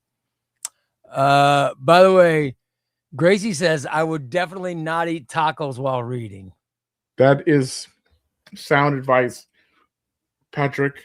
Sound advice. Why is no one talking about the best use of tortillas? The burrito. Oh, well, okay, if I had to go from a taco to a burrito, I would probably do burritos because you get the beans, rice, cheese. I know, but burritos are too fattening. Burritos are too fattening, and burritos are also made with flour tortillas, which are more fattening. Yeah, I have to have corn tortilla, meat, cilantro, and onions. That's about it. I can't. Everything else is too fattening for me. Flour tortillas is my kryptonite. I can't. When you're Hispanic. You're Hispanic. Did you grow up with your grandfather or grandmother or mother from Mexico or anything? My dad's side, yes. Okay. I don't even speak Spanish, but my dad's side, yeah. So your dad's side. So you grew up with a grandmother cooking every summer. Oh, summertime. Yeah. And did you make homemade tortillas? Homemade tortillas, homemade chili. Yes. This is homemade menudo? Oh yeah. I remember one time I told her, can we get a little tired of these beans and rice? My God. I never got that. My grandmother, my grandma Padron, my abuela. Oh my God. Dude, she would make homemade flour tortillas. Oh, yes.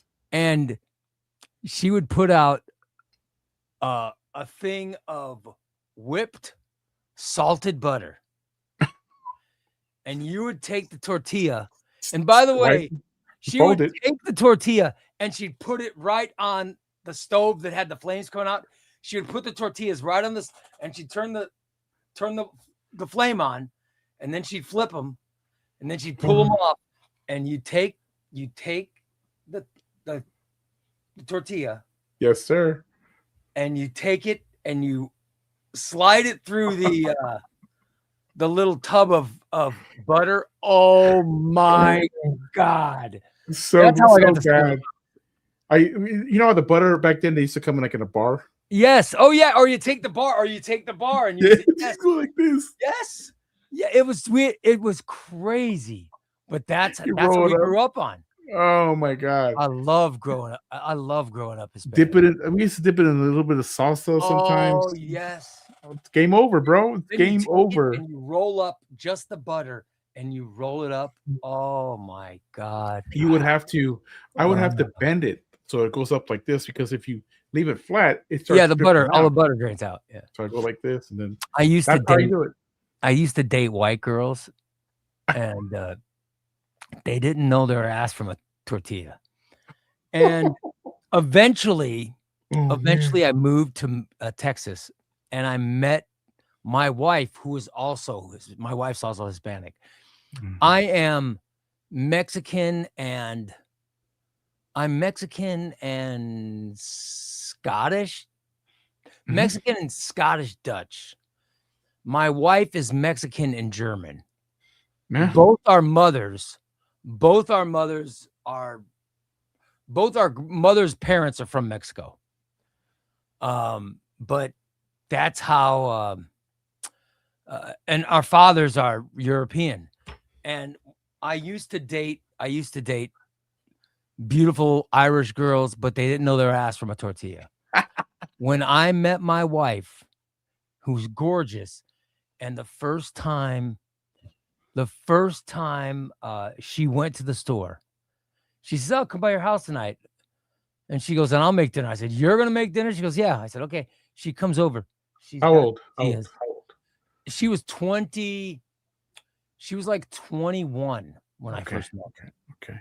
And I was 23, I think, 23, 24. And I was hosting a show in Corpus Christi, Texas. She comes over.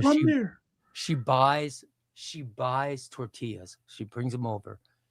And I see she goes to put them. She puts them right on the stove, just like my grandma did. And I'm going, "Holy, look at this." And then she takes them off. And then she takes the stick of butter, and then she rolls it up and gives it to me. And I'm like, "Oh my God, I'm definitely gonna marry this woman." It was amazing. Love at first one of the reasons I married her. Love at first sight, bro. She knew, yeah.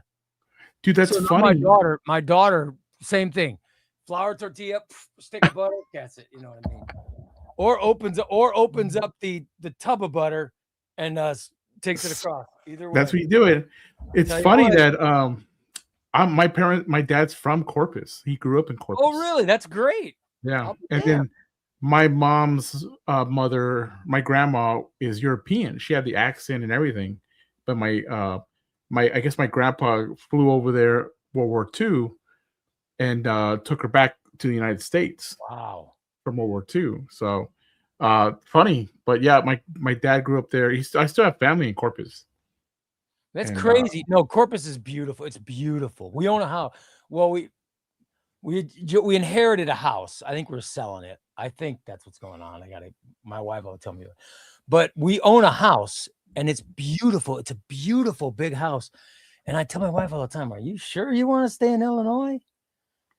Because I'd be willing, I would be willing to move.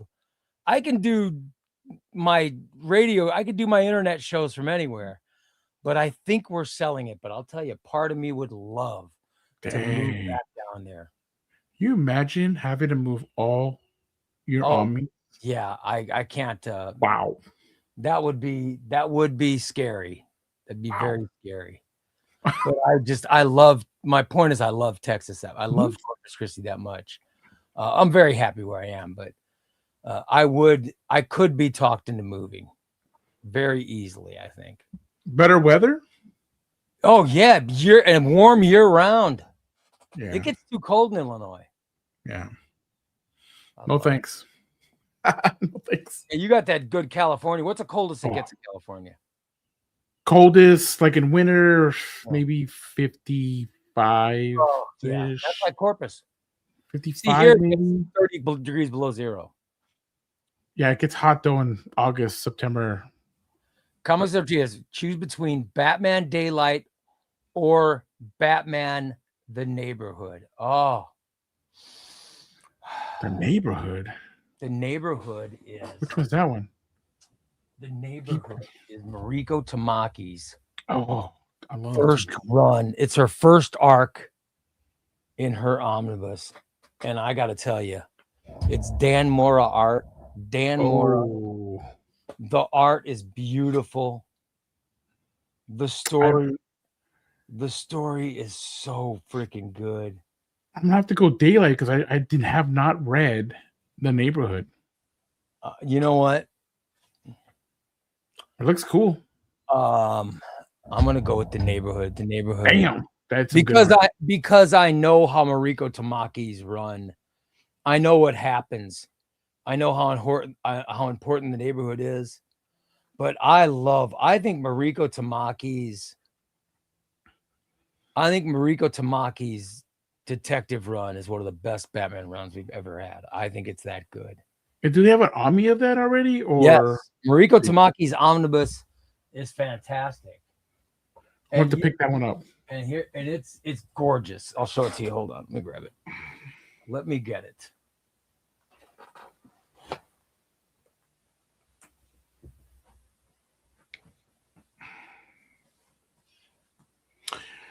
Next Tuesday, McDonald's does not have tacos, but they do have breakfast burritos, which I don't recommend.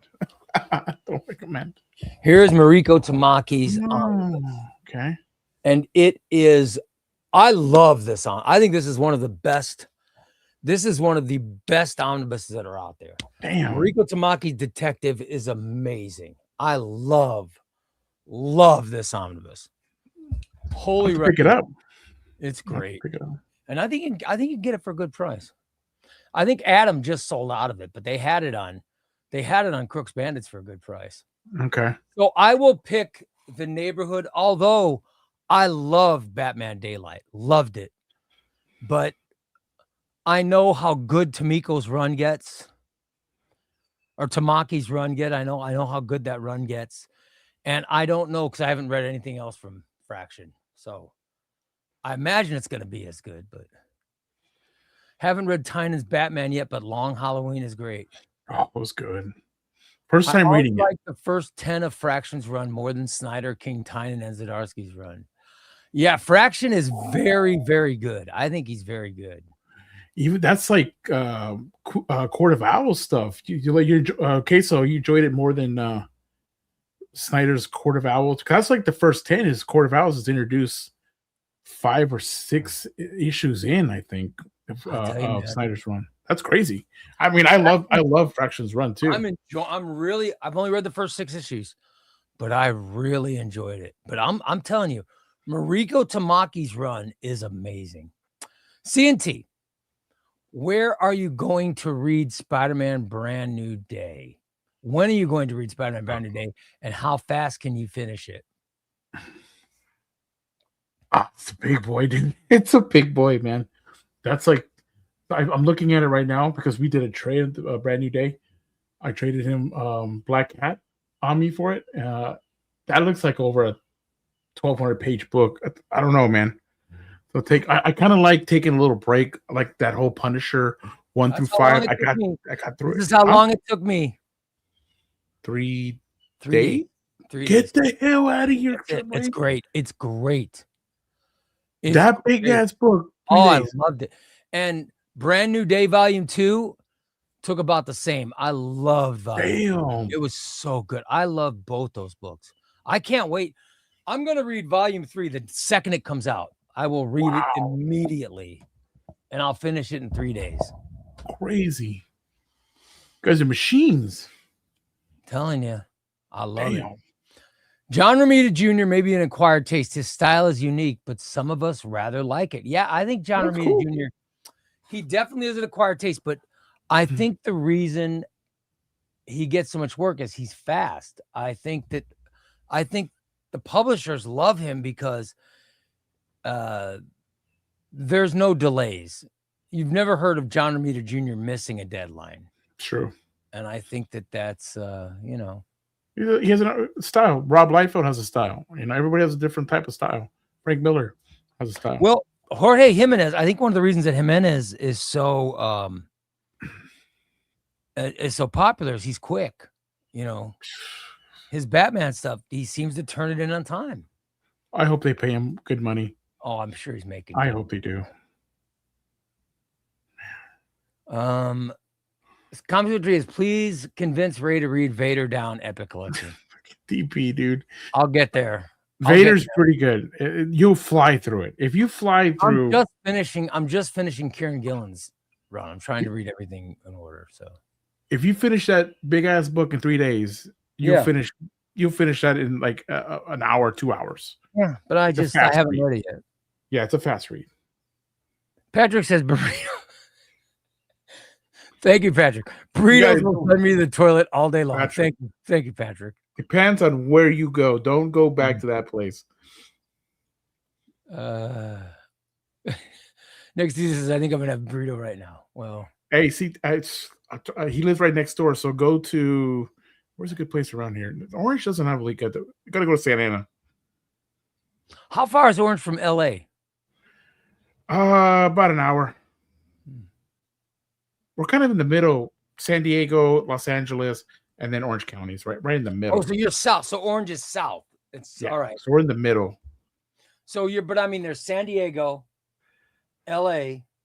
No. San Diego, Orange County, LA. That's what I mean. You got San Diego here. Yeah. And then you got LA here, and it's somewhere in here. Yes.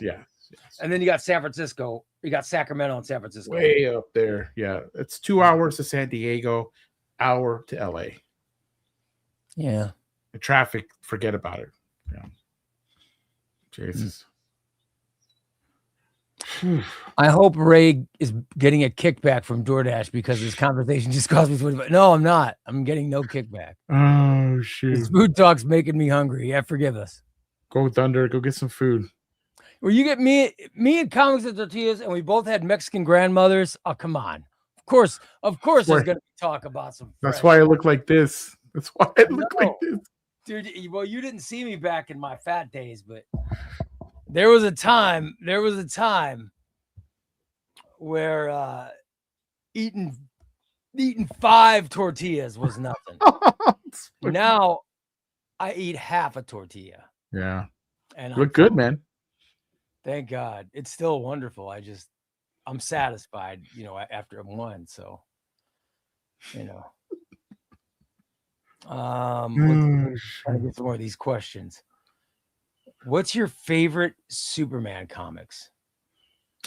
You know what? I just finished a couple months ago. I really like that. I thought it was one that really stands out is the Last Days of Lex Luthor.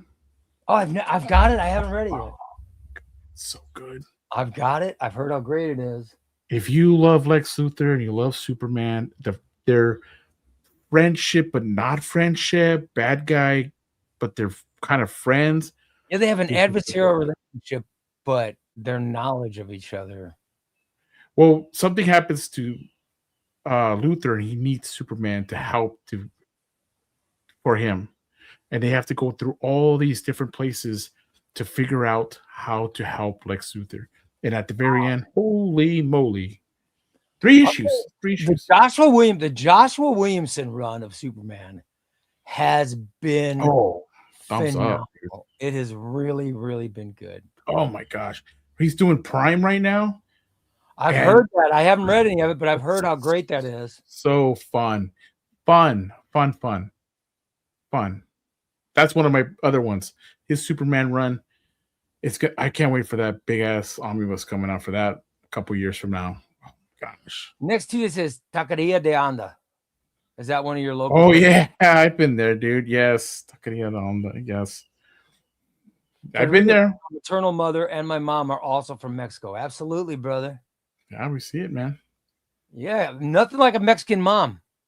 Mexican moms make good kids. We're living proof. Chancla. Make fat kids.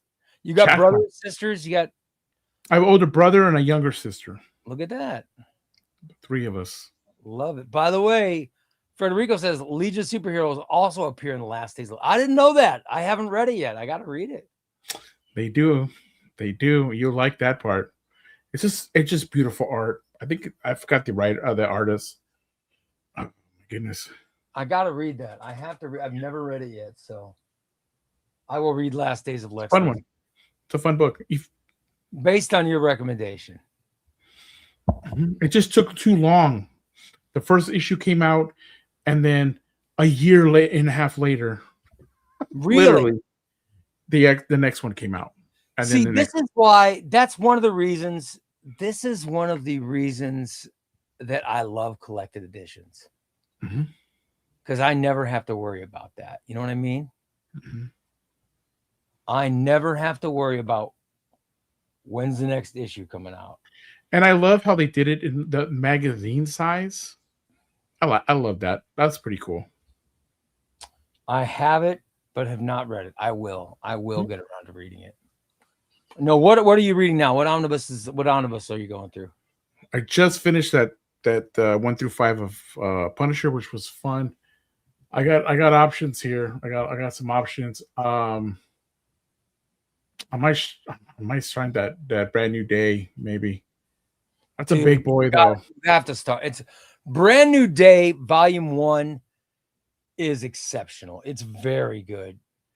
I'm warning you. Make sure you have time. You said you're on vacation now. I am. So it might be a good time to read because you're not going to be able to put that book down. No way. First time Really? I read it, I was like, oh my God. Oh my God. There's a bunch of writers on that book too. Yeah, it's very good though. It's really, really good. And the story with all these different writers, because that's the problem I had with Thunderbolts, is you start off with Warren Ellis, which was phenomenal, and then you start Christopher, I think it was like Christopher Gage, not so good. Then you go to Jenkins, which was really good, and then you go to another writer, Diggle. Mm-hmm. You know, it started throwing me off. It's from issue 78 to like 100 and something. Like it just changed writers and artists like every 2 arcs or 1 arc. It's crazy. Threw me off. I haven't read it yet. I gotta check it out. But my question is, is it like Brand New Day with all those writers? Is it just? But it goes good. It's very good. No, Brand New Day. The stories go right into each other. Oh, okay, cool. Very well written. It's very well written. Okay. Slott, Guggenheim, I think Wells, off the top of my head, it's very good. All of the writing is good. Brand New Day is fantastic. LP says John Romita Jr. is a legend. His runs on X-Men during the Claremont runs, Daredevil, Spider-Man, Thor, solid work. He isn't successfully merely because he turns work on time. No. But I'm saying, LP, what I'm saying is Marvel really likes him. The reason they like him is he's good, but he turns stuff in on time. He never misses deadlines. There are some artists that miss deadlines, and it seems to drive publishers crazy. Never hear that he has a problem with missing deadlines. LP, I don't see like his Spider-Man work right now. I've heard that he was really good, like a legend, like you said back then, but his current stuff is just not there anymore. That's what I heard.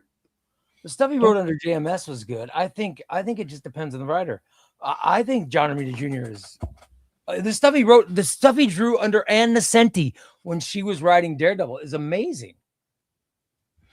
So it's just, I think John Romita Jr. is good, very good. He doesn't seem to take the time on faces.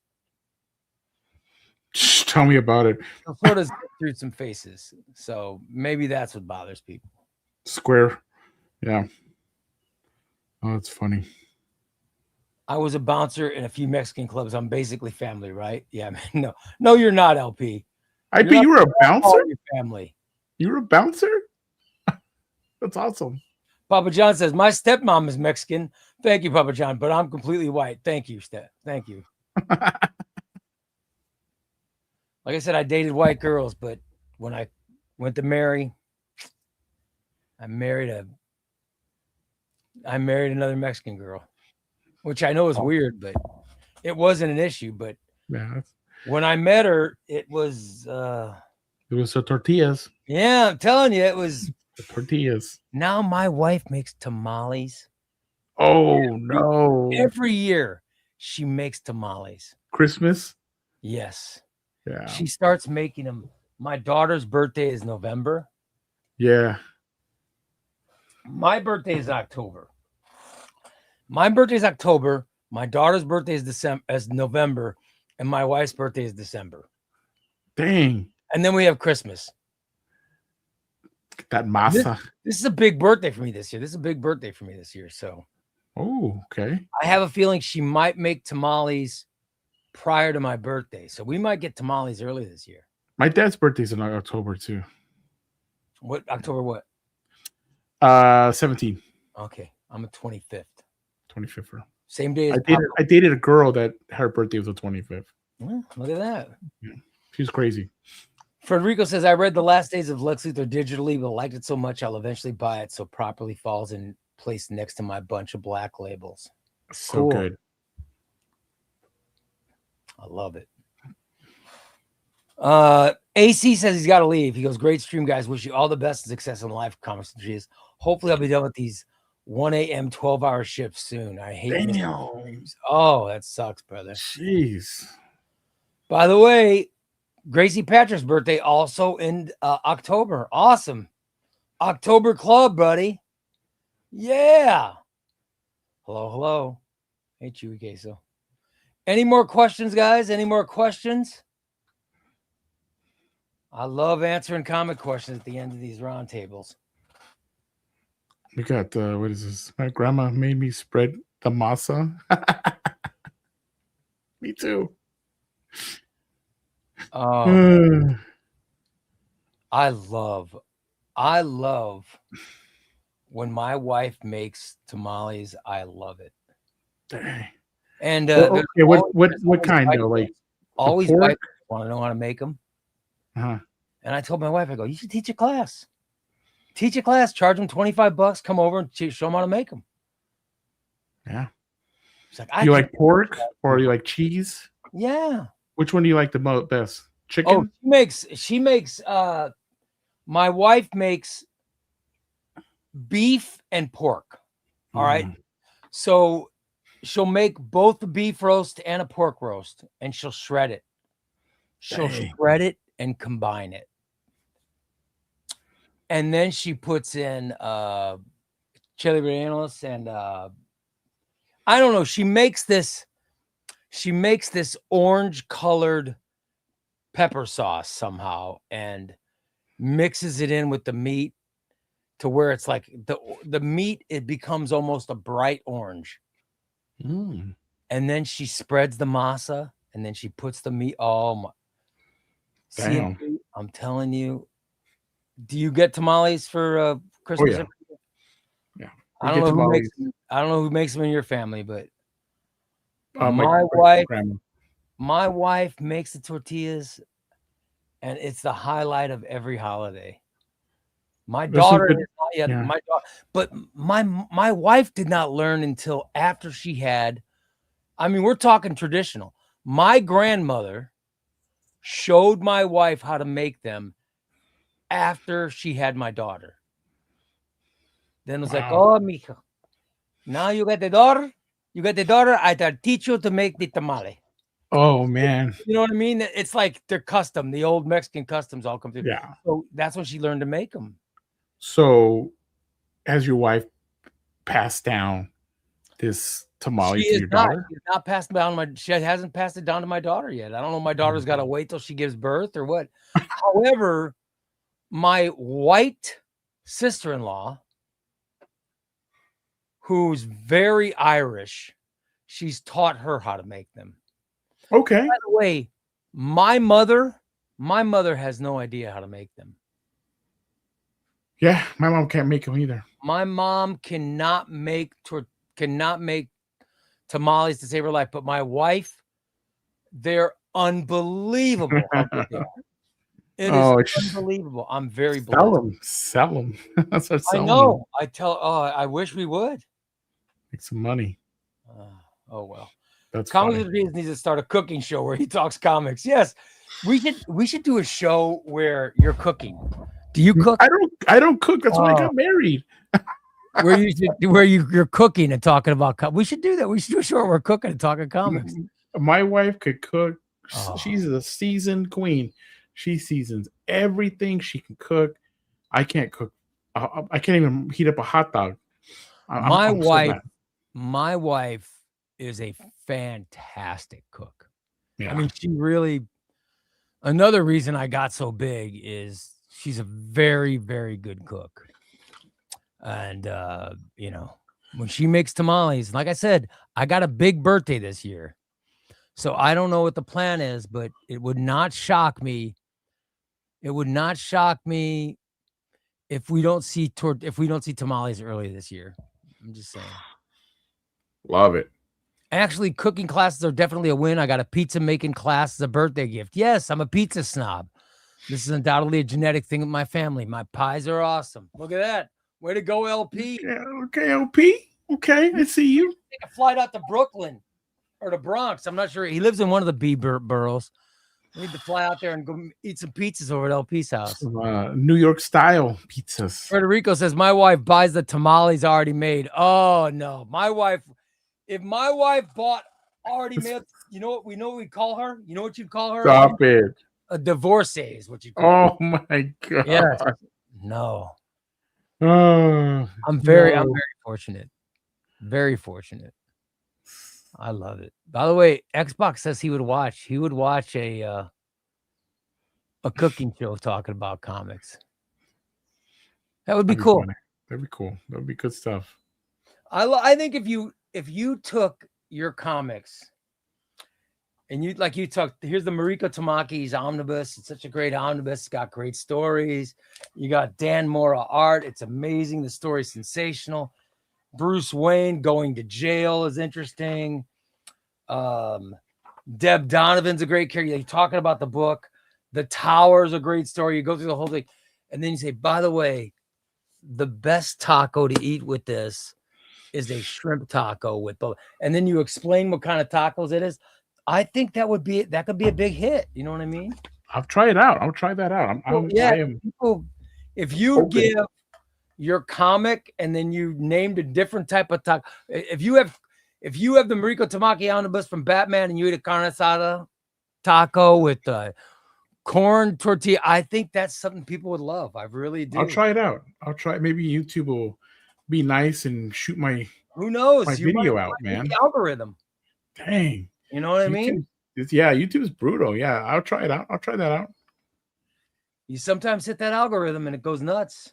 Maybe it's still mad about all that copyright stuff. Maybe it's still angry at me.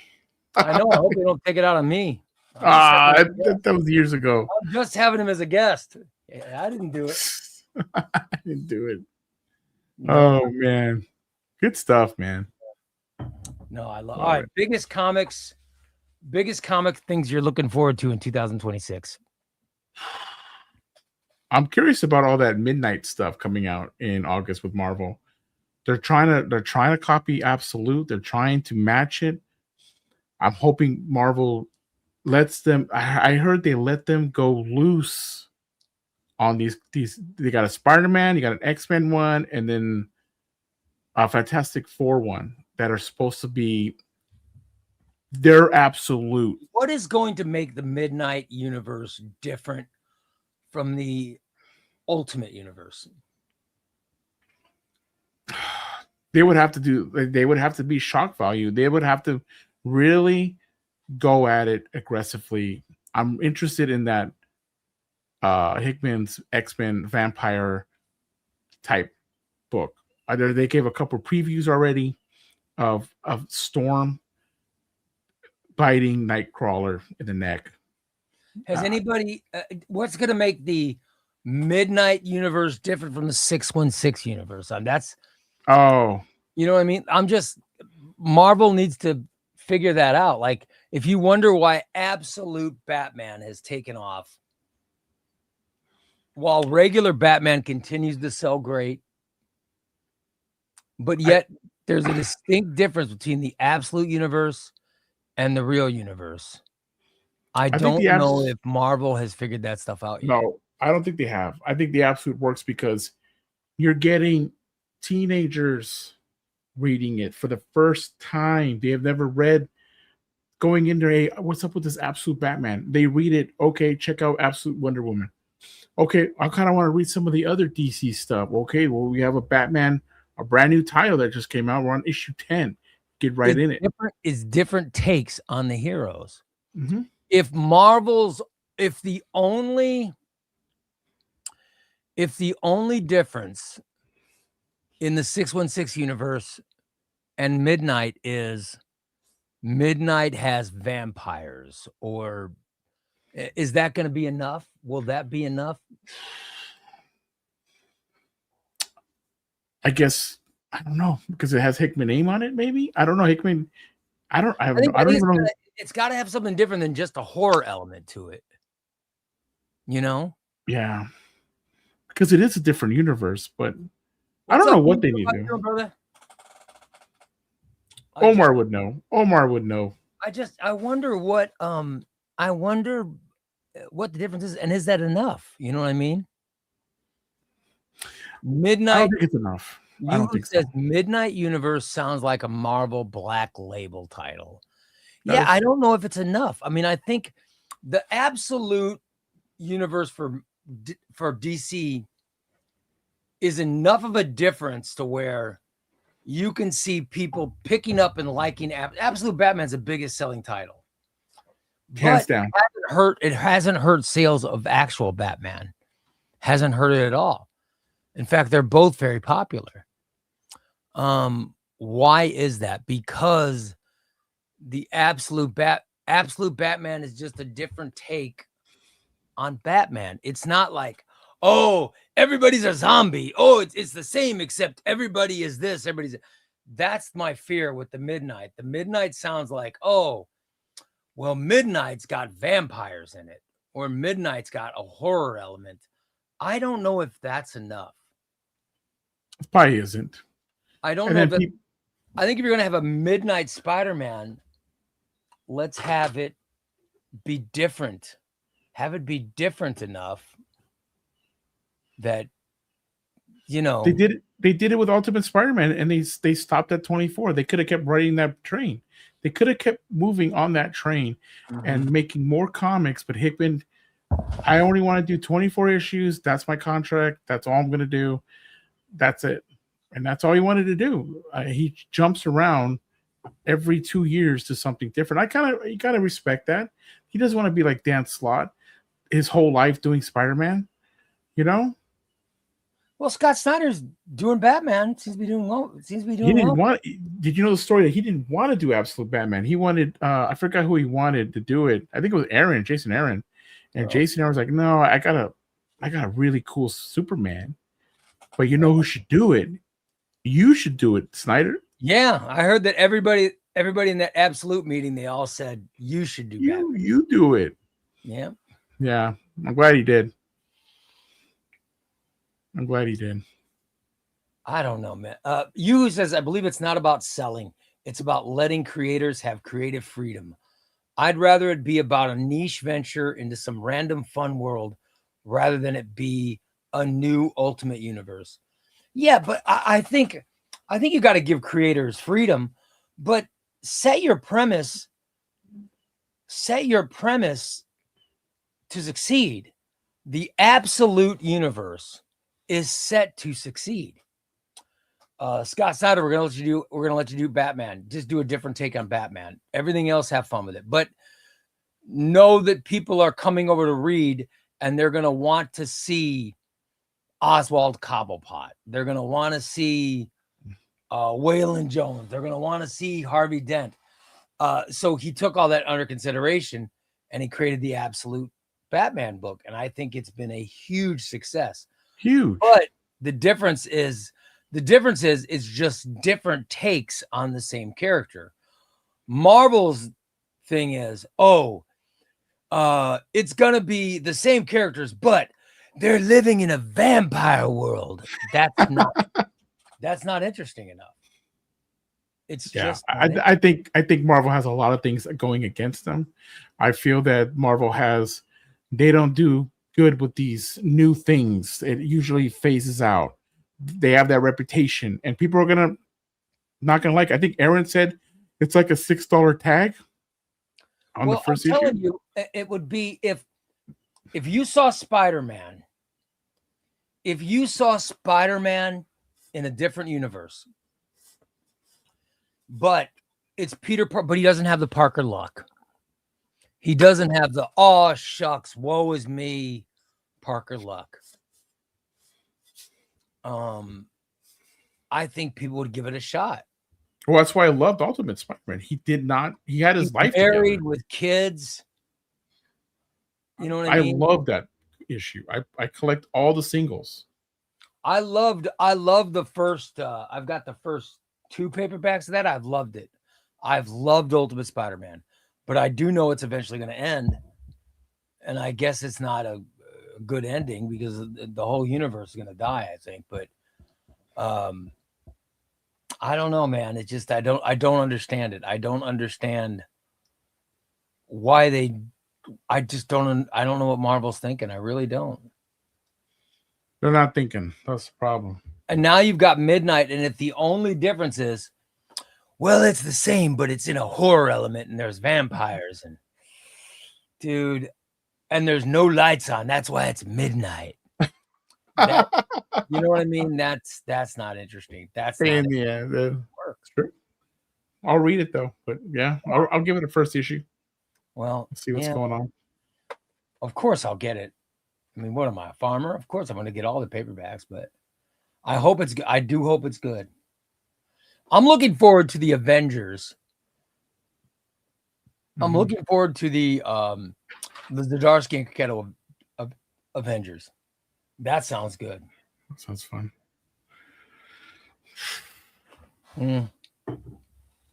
Aaron says, No Lights made Blood Hunt pretty cool. Yeah, it was an event. It was one event. Blood Hunt was good. It was one event. And then it was over. However, if it would have stayed on, I don't know if it would have been. Blood Hunt was good as an event. But part of the fun of Blood Hunt was watching them get out of the event. Yeah.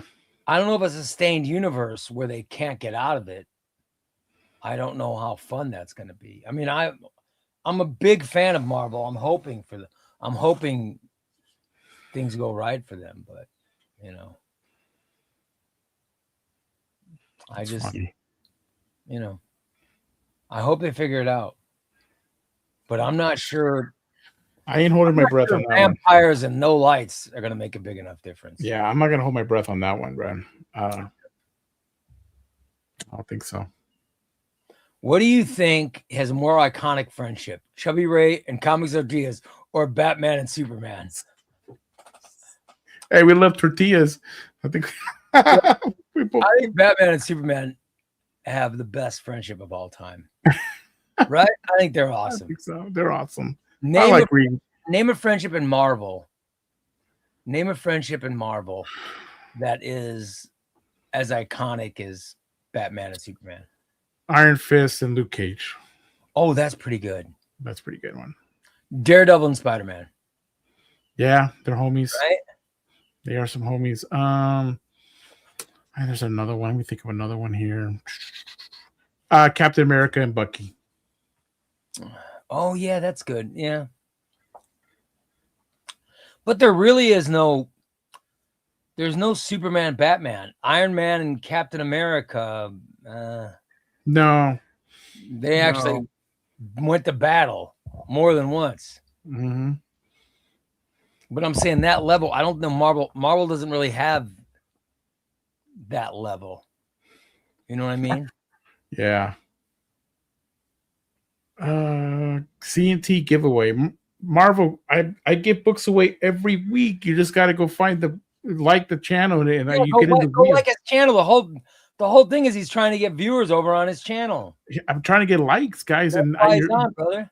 You will be on the Wheel of Tortillas, man. No problem. I hope you get a double corn. The Wheel of Tortillas. Something worse than getting a taco with one corn and it just breaks.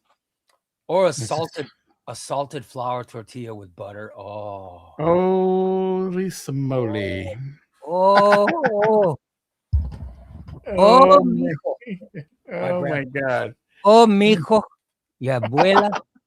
Oh, tu abuela, si make tamales. Oh, it's going to be good. I wish. I haven't had a homemade in a long time, man. I haven't had a homemade tortilla. CNT, I've had tortillas. You need to convince Ray to do at least 5 giveaways. No, I'm not doing giveaways today. 5 giveaways. I don't have that much pool anymore. I'll get some entries for the X-Men Hidden Years omnibus. I will let's do some member giveaways. All right. Sweet. All right.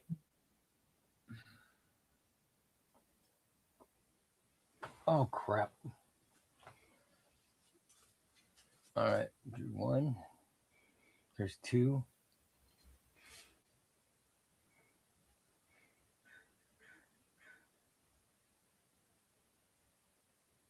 There's 3.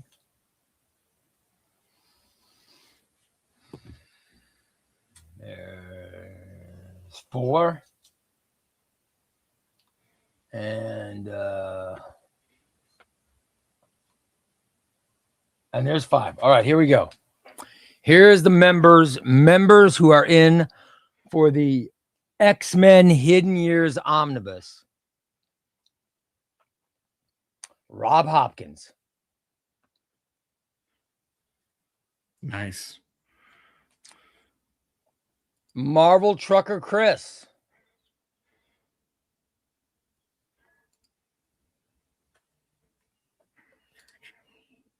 Oh, Long Island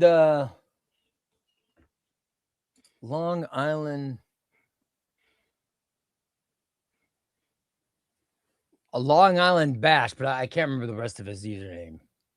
But you guys know who this is, right? Long Island. I know who Long Island is. Dan Swinson. Dan Swinson? Do you know who Dan is, right? Yeah. Dan and Christina. You know they're married. Not to each other. I know that. Okay. Not to each other, but. And Jacob Rainey. All right, you guys are all in. Nice. You guys are all in. Rigged.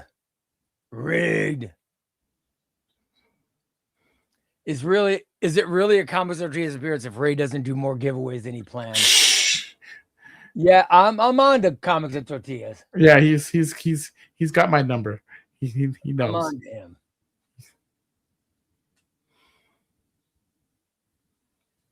I'm gonna see who lost.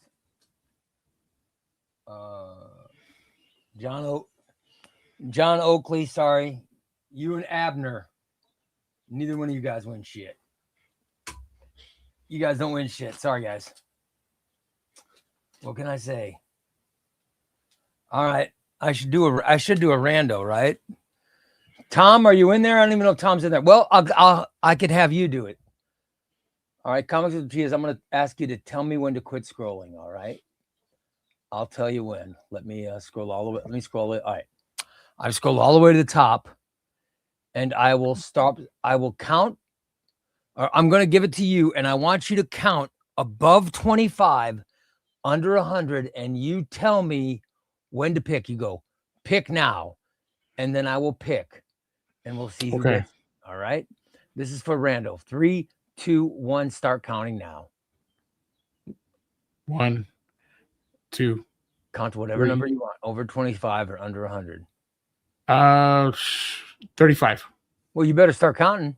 Oh, 1, 2, 3, 4, 5, 6, 7, 8, 9, 10, 11, 12, 13, 14, 15, 16, 17, 18, 19, 20, 21, 22, 23, 24, 25. Stop.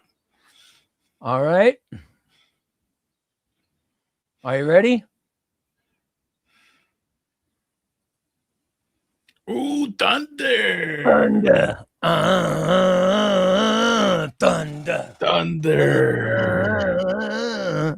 All right, Thunder. You're in, brother. Let's see who else got in. So we'll get Thunder. Let's go, Thunder. Beneath Thunder is Squints. Squints. Brother. Beneath Squints is Rigged. That is rigged, and I love it. CNT. I love it. Above Thunder is Always an Instigator. I like that name. My wife calls me. And above, oh, this is bullshit. Above Always an Instigator is 2. CNT. 2. This is ridiculous. 2. 2-time. CNT 2-time. got it twice. 2-time winner right in the box. Oh, that is wrong. 2-time. I apologize, everybody. Love it. All right, these are the people that Love got it. in. Sorry. Love it. Got in. Tom Love said, it. rigged. You got it, Tom. Tom. You Oh notice man. Tom wasn't involved, and no Tom wins, right? Oh my gosh. Gracie Oh, Patrick says, Tom, CNT rigging on the stream. Love it. oh, it's so good to be in 2 times in. Russell does this. 3 guys that deserve to be in the bowl. Trucker Ray is a farmer for not putting CNT in. He's in. I'm putting him in. Let's talk about farmers. Look at this tan. Look at that tan. Look at that. Oh my God, farmer's tan. I was driving my convertible today. I got some tan. Look at that. Look at that, bruh. Look at this. Look at this. I don't wear a watch. I don't wear a watch. I was driving my convertible. It was 80 some odd degrees out. It was gorgeous. Damn, it was hot today. Very gorgeous day. All right, let me get everybody in. All right, so it starts with Jacob Rainey.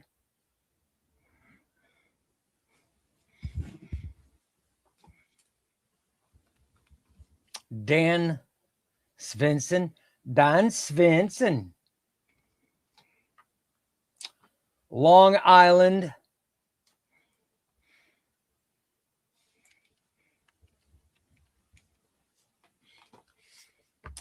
Marvel Trucker Chris. Let's put Chris in. And Rob Hopkins.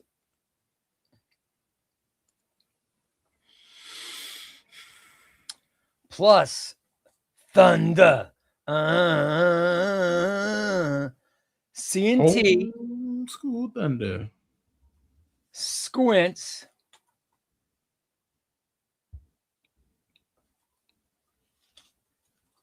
Always an instigator.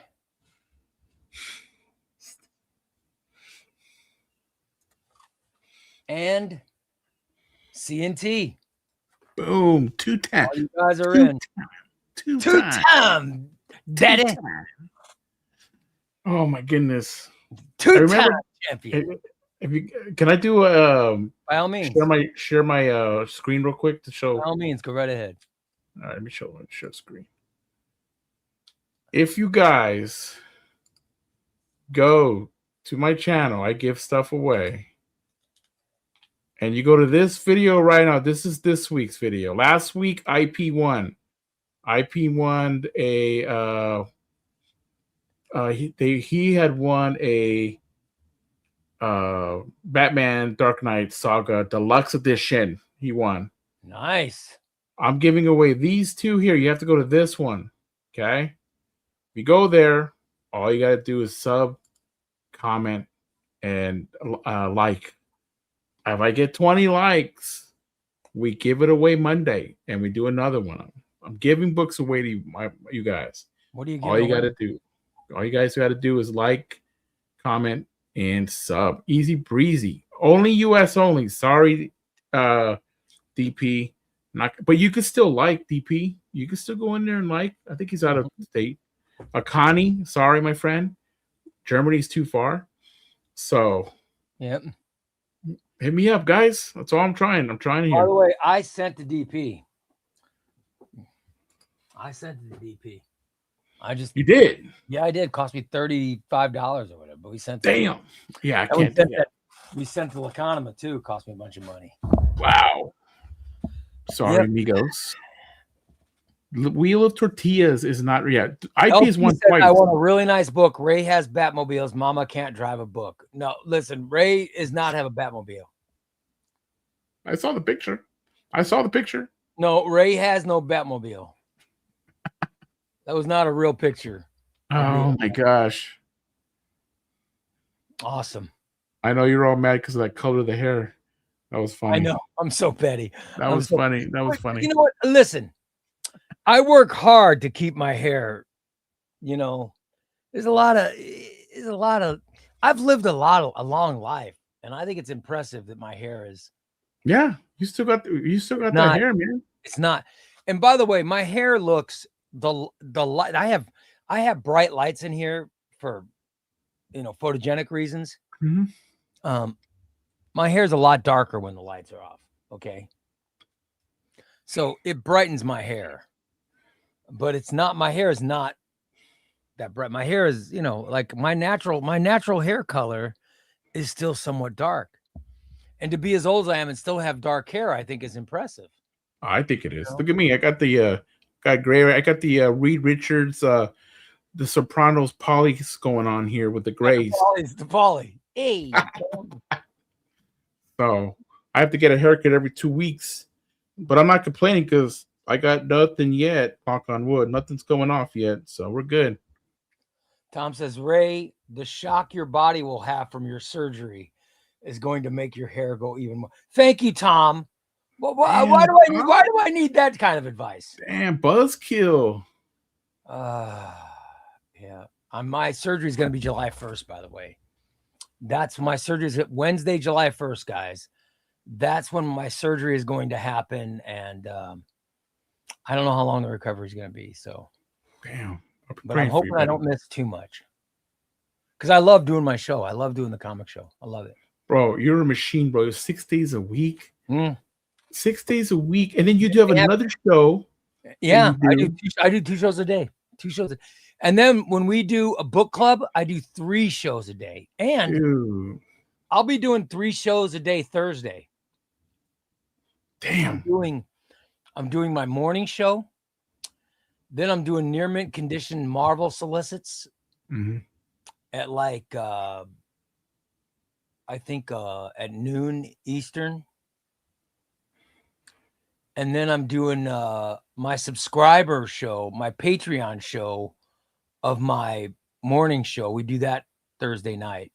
Damn. And then sometimes I even log in and do a surprise. After that show, I'll even log in and do a surprise comic show. That's so crazy. I could end up doing 4. I could end up doing 4. So 4 shows. You're reading omnis in 2 days. In 1 day. Could happen.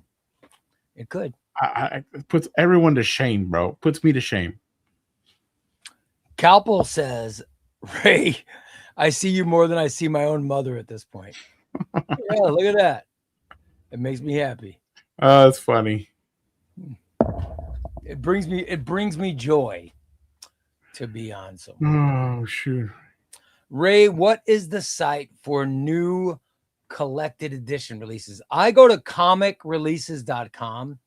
There's a website called comicreleases.com that Domovex turned me on to. It's a very, very good website. That's where I get all of my upcoming releases, and it gives you everything. You can choose what you want, but it will give you omnibus, absolute editions, paperbacks, everything. It gives you all that stuff. So it's called comicreleases.com, and it's great. That's what I use.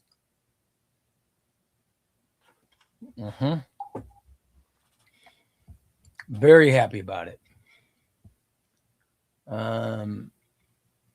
Ray kind of looks like a gray-haired mother. Thank you, Xbox. That's what gray-haired mother.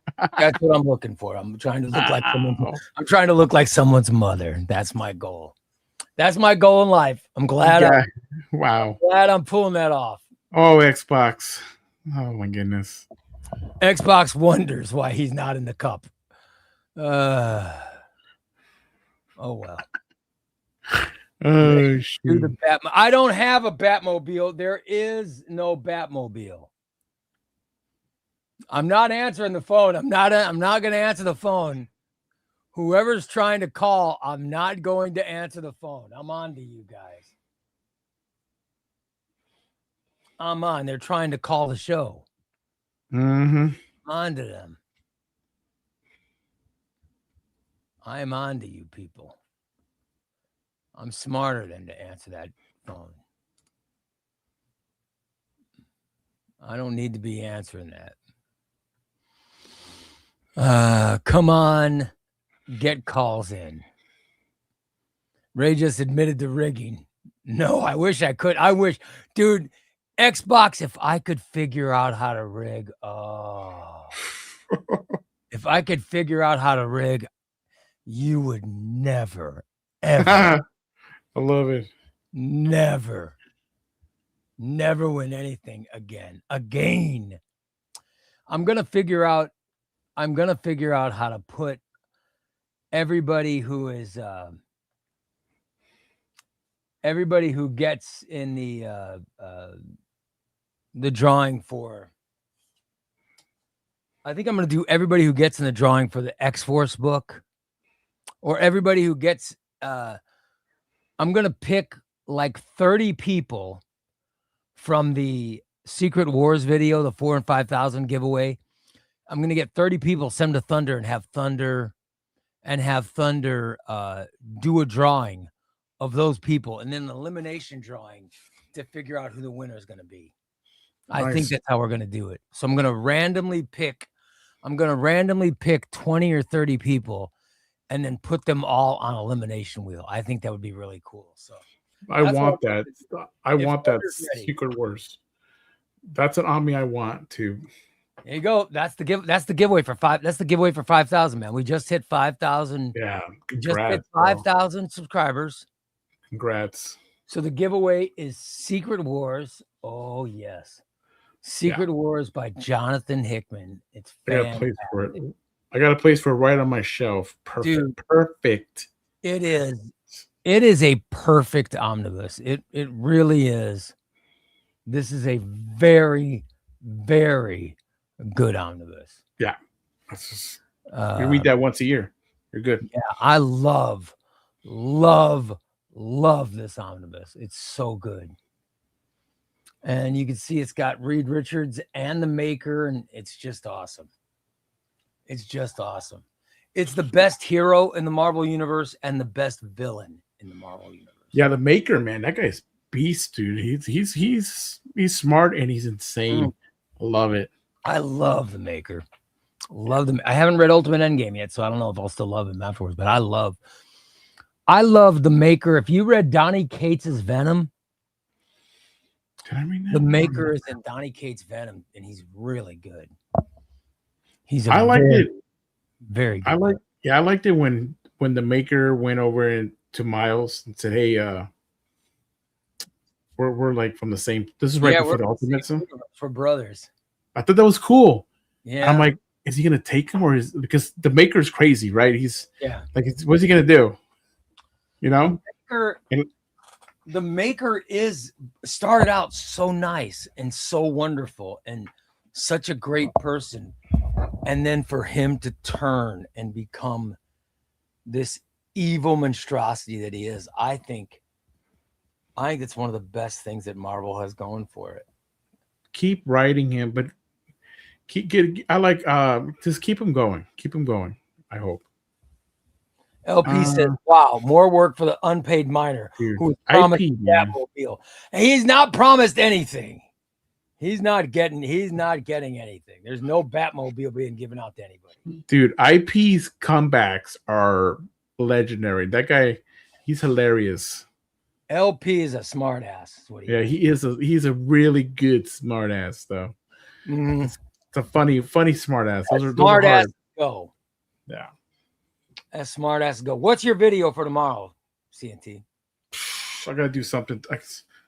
I try to put. I don't know how you put so many videos every day. Every day you put something, and I'm thinking like I gotta read or I gotta do. So I might do a news article. They're killing off one of Batman's oldest enemies, and I might do a video on that. They're actually gonna end. I don't know. I'm not gonna spoil who it is. But they're actually going to end at 83 years or something.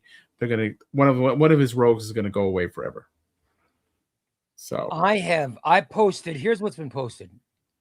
I posted an Patreon exclusive video this morning, and then I have my two trade paperback Tuesday videos up, and tomorrow is my top 5 omnibuses. Damn. Top 5 omnibuses purchased in 26. What are the top 5? We're at the halfway point of the year, so I'm giving you the top 5 omnibuses from 26. I like that. I watched that tomorrow, and it's going to be very good. See, And it might surprise you what number one is. I'll look into it. I'll watch it. I think that's why when I was reading singles, every day I had a video because I read a single in in a sitting, right? Boom, boom, boom, boom, done. That's why like TikTok was so quickly 1 minute videos. This is what about. This is what I didn't like about it. Done, done, done, done. Great. Now with Omnis or even trades, take me a little bit longer to read. It's harder for me to get material to chat about. I don't know. By the way, Slasher says this is one of my favorite takes from this show. The Maker could be one of the next big villains if built up right. Would love to see him in the MCU. Dude, I love the Maker. Can you imagine in the theater? If I was Marvel, if I was MCU, here's what I do. I would take the Fantastic Four that starred who's that kid that played Reed Richards? There's a movie from a few years ago. And the kid that was in Top Gun Maverick. Why am I forgetting his name? Goose's son? Yes. I don't know his name, but I know what you're talking about. He's one of my favorite actors, but I can't remember his name. He was in that movie with War Dogs. Was it War Dogs? With Jonah Hill. It was so good. That was a good movie. And Maverick was so good. He's such a great actor. Why am I forgetting his name? He did Miles Teller. Thank you, Tom. Good job, Tom. He did a show about the Godfather movie. This show was so freaking good.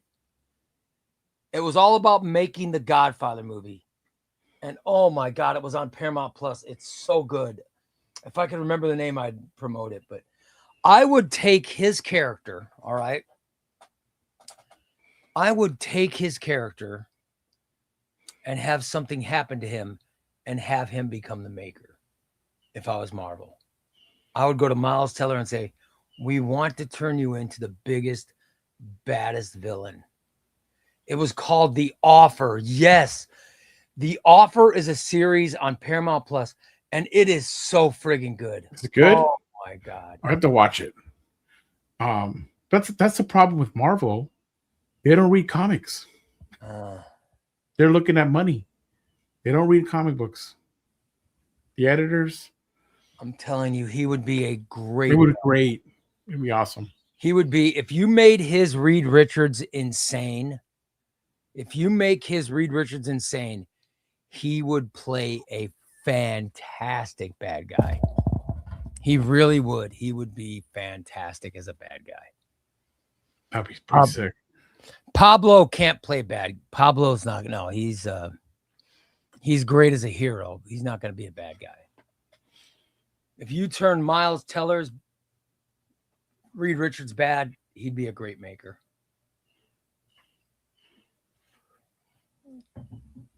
Because that Fantastic Four movie was slop. It wasn't that good. So it wouldn't take much. It wouldn't take much for people to buy into his character becoming bad. It would be hard to turn. It would be hard to turn Pablo bad. Wait, Sony doesn't own Fantastic Four anymore, do they? Or do they still own them? No, Fox owned it. Okay, Sony never owned it. Fox owned the movie rights, and now it's Marvel owns them. And Marvel has the rights to the movie. I mean, they could pretty much put anybody in that suit because the Maker has that giant ass mask. Miles Teller is established as Reed Richards. It wasn't a hugely popular movie, so you don't have to destroy. Nobody really loved him in that movie. It would be easier to turn him evil than it would be to create a brand. You're not going to get John Krasinski and make him evil, or Owen Grufford because he's too old to be. I felt like Pablo in that movie was. He was likable. He was really weak in the Fantastic Four, man. Yeah. It was all Sue Storm taking the reins, which was awesome. But man, they made him look. I keep saying Pablo. I'm sorry. I meant Pedro. Yeah, Pedro. Yeah, I meant Pedro. I'm sorry. Yeah, you're not gonna turn Pedro bad guy. It's too hard. It's too hard. You can turn Miles Teller evil. I think Miles Teller could turn evil like this, and I think he would be fantastic as the Maker. He would be great. I think that would work. That would work, and he could come in as the bad guy. I like it. I'll watch it. Have him kill the rest of the Fantastic Four. All that stuff could happen. All that stuff could happen. Mm-hmm. Get Hickman on set. Get him there. Drive him there. Pay him money. Feed him. Get him there and have him. Hey, this isn't going to work. And have him come in as the Maker, the big villain. I think it would be awesome. But that's Marvel, and they don't read their comics, so they probably don't even know the story. They don't. It's hilarious. What is this? What? Spreadsheets. Yeah. That's what we look at. Spreadsheets. About the bottom line. Spreadsheets. Oh, well. Anyway, I highly, if you watch today's show, I recommend The Offer starring Miles Teller. I recommend that. Mario Puzo and Francis Ford Coppola. Dude, it's such a great, that's a really, really good television series. How many seasons is it in? First one? One season. It's just one season. It's one season. Oh, very sweet. good. Okay. And it stars Miles Teller, and it's a very good. It's like 8 episodes or something. It's a very good series. I'll watch it. But I also think Miles Teller could play the Maker, and I think he'd be fantastic at it. You know what I finished up? I finished up Disney Channel's The Amazing Spider-Man cartoon that just came out last year. It was pretty good. Not a big cartoon guy, but it was pretty good. I liked it. I enjoyed it. I hear good things about X-Men 97. Oh, you didn't? You said you haven't seen the first because you're not a cartoon guy. But Ray, come on, bro. Make an exception here. Come on, bro. I know. I'm gonna have to. So good. So good. I remember watching the cartoons. Remember the VCR to record anything? You had to be a freaking rocket scientist to figure out how to record stuff on the VCR, on the TV, on different days. I used to watch. Oh my god, I love that. I love that cartoon. It was so good. Never watched it. Oh my god. Yeah. By the way, I have a Patreon exclusive video tomorrow that is going to come out, and it's very short video, but it is about Star Wars Legends. It's about Star Wars Legends. That will be on the Patreon. It is about Star Wars Legends, and I need this. I need answers. All right? I definitely need answers that I'll get from the Patreon exclusive video. So please send in answers. All right?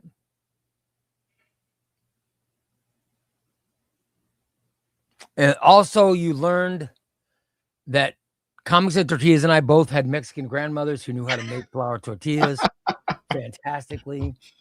You learned of Comics and Tortillas trying to talk me into Superior Spider-Man, which I will read. Yes. You heard me trying to talk Comics and Tortillas into reading Brand New Day as soon as possible. Wow. You heard me trying to talk about that. So I suggest reading Brand New Day. All right. I might try that Batman. There's no rigging on this show. We learned that CNT is not a good enough guest to get super chats.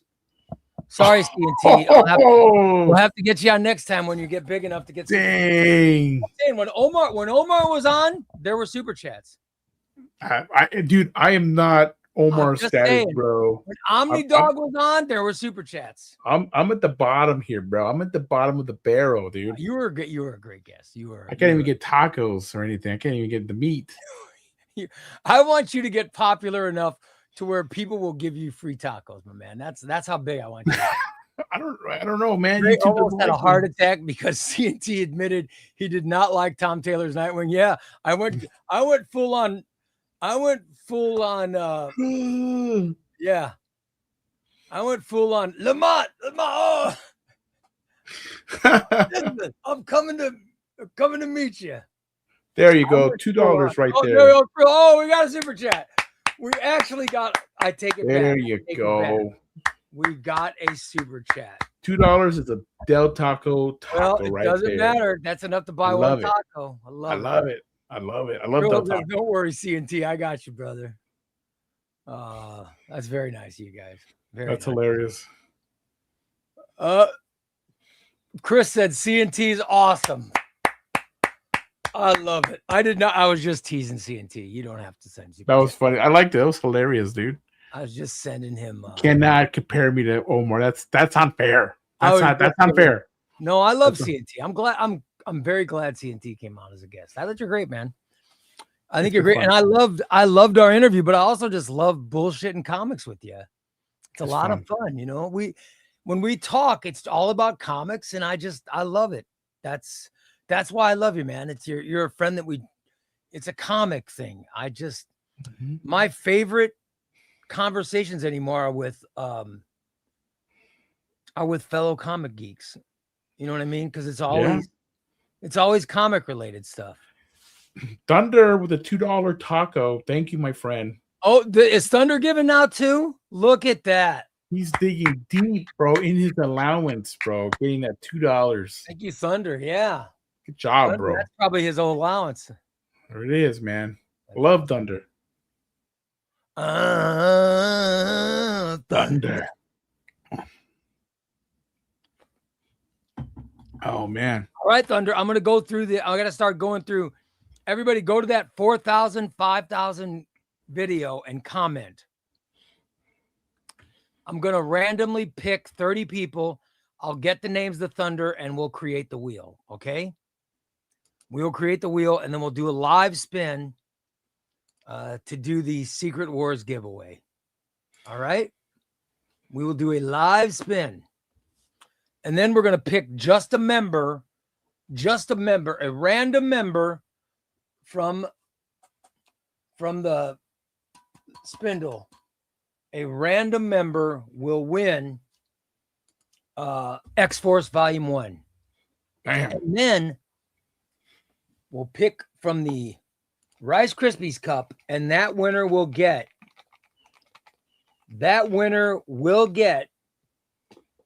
X-Men Hidden Years Omnibus. We're giving away 3 omnibuses. 3 omnibuses. Wow. Not bad. Damn. All right. Thunder, I'll let you know when we're going to give away Secret Wars. It will probably be the end of next week. All right.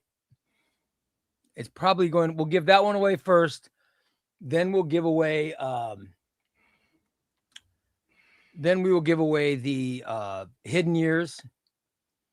And then last we'll give away the X-Force. So if you want to get into the X-Force drawing, become a member, because only members are going to be, there's 75 members now. Only members will be selected. All right. And it's going to be one member. It's going to be one. For example, I will reach in and I'll draw one member to win the omnibus. So I will reach in and I will go, and I will say, are you ready? Who is it? Oh my God. Dude, get out of here, bro. Tortillas, you win the X-Force Omnibus If it was the X-Force drawing, however, No, it's not. Ray, you wasted it. So you don't win shit. But You you would wasted have. it. But you look, you would have won. You would have won. Coulda, woulda. Sorry, What the hell? but you. That's win, mean. You win nothing. That's pretty good. Rigged. Thumbs I down. just rigged. Someone not winning. Is that what you're saying? That's how we're gonna do it. So everybody become a member, Yes. become a YouTube member, because just YouTube members. Right now there's 75 members, so you have a 1 in 75 chance of winning it, which is pretty cool. Wow. Right? So become a member now. Become a member. And that X-Force Volume 1, I don't know, is that out of print? I think it is. Wow. I'm speechless. I'm Yeah. speechless. CNT, could have been you, dude. Could have been you. Oh, well. Oh, well. Yeah.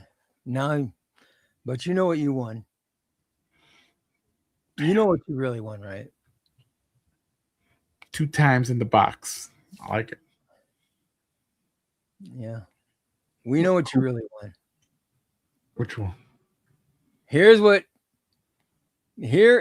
CNT really won, guys. Don't tell me. Don't give me the T-shirt. Don't give me the T-shirt. I don't know what you're talking about. Mm-hmm. I feel like it's gonna be the T-shirt. You didn't win shit. Oh, wait a minute. That's a phone.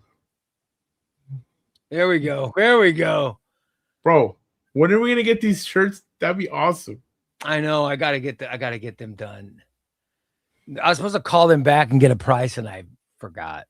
So It's hilarious. I've got to get that. I gotta get it done. I'm gonna send that. I gotta get that sent. All right. I'm a member. Put me in the bucket. All right, Meyer, Trash Can Fam. Thanks, guys. Listen, I got to wrap it up because I got to get my video done. Thank you guys so much for watching the show. CNT, thank you, buddy. It was a lot of fun. I enjoyed. I hope you had fun. I hope you enjoyed it. Oh, it was fun. Thank you, guys. Thanks for everybody showing up for the live. Appreciate Ray throwing me on here. Breaking my heart with that last drawing. Whatever. It's okay. It's okay. It's all right. It's okay. He broke my heart with his Nightwing comments. I'm not gonna he's getting back.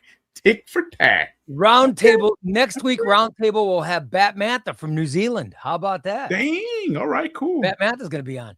What time Aaron is that? CNT killed it. Yeah, CNT was a great guest. Thank you, Aaron. Thank you, guys. Big Fetty says, I have the sickness. That's the next one, is I have the sickness. The sickness. Yep. That's right, buddy. Awesome, thanks, dude. you guys. Thanks, everybody, for watching. We'll be back tomorrow night. With another ChubbyRay Comics live show. All right, you guys. I'll see you then. CNT, thank you, brother. Let's get our content recorded and get the videos out. We'll see you guys. Sounds good. Goodbye, everybody. So long.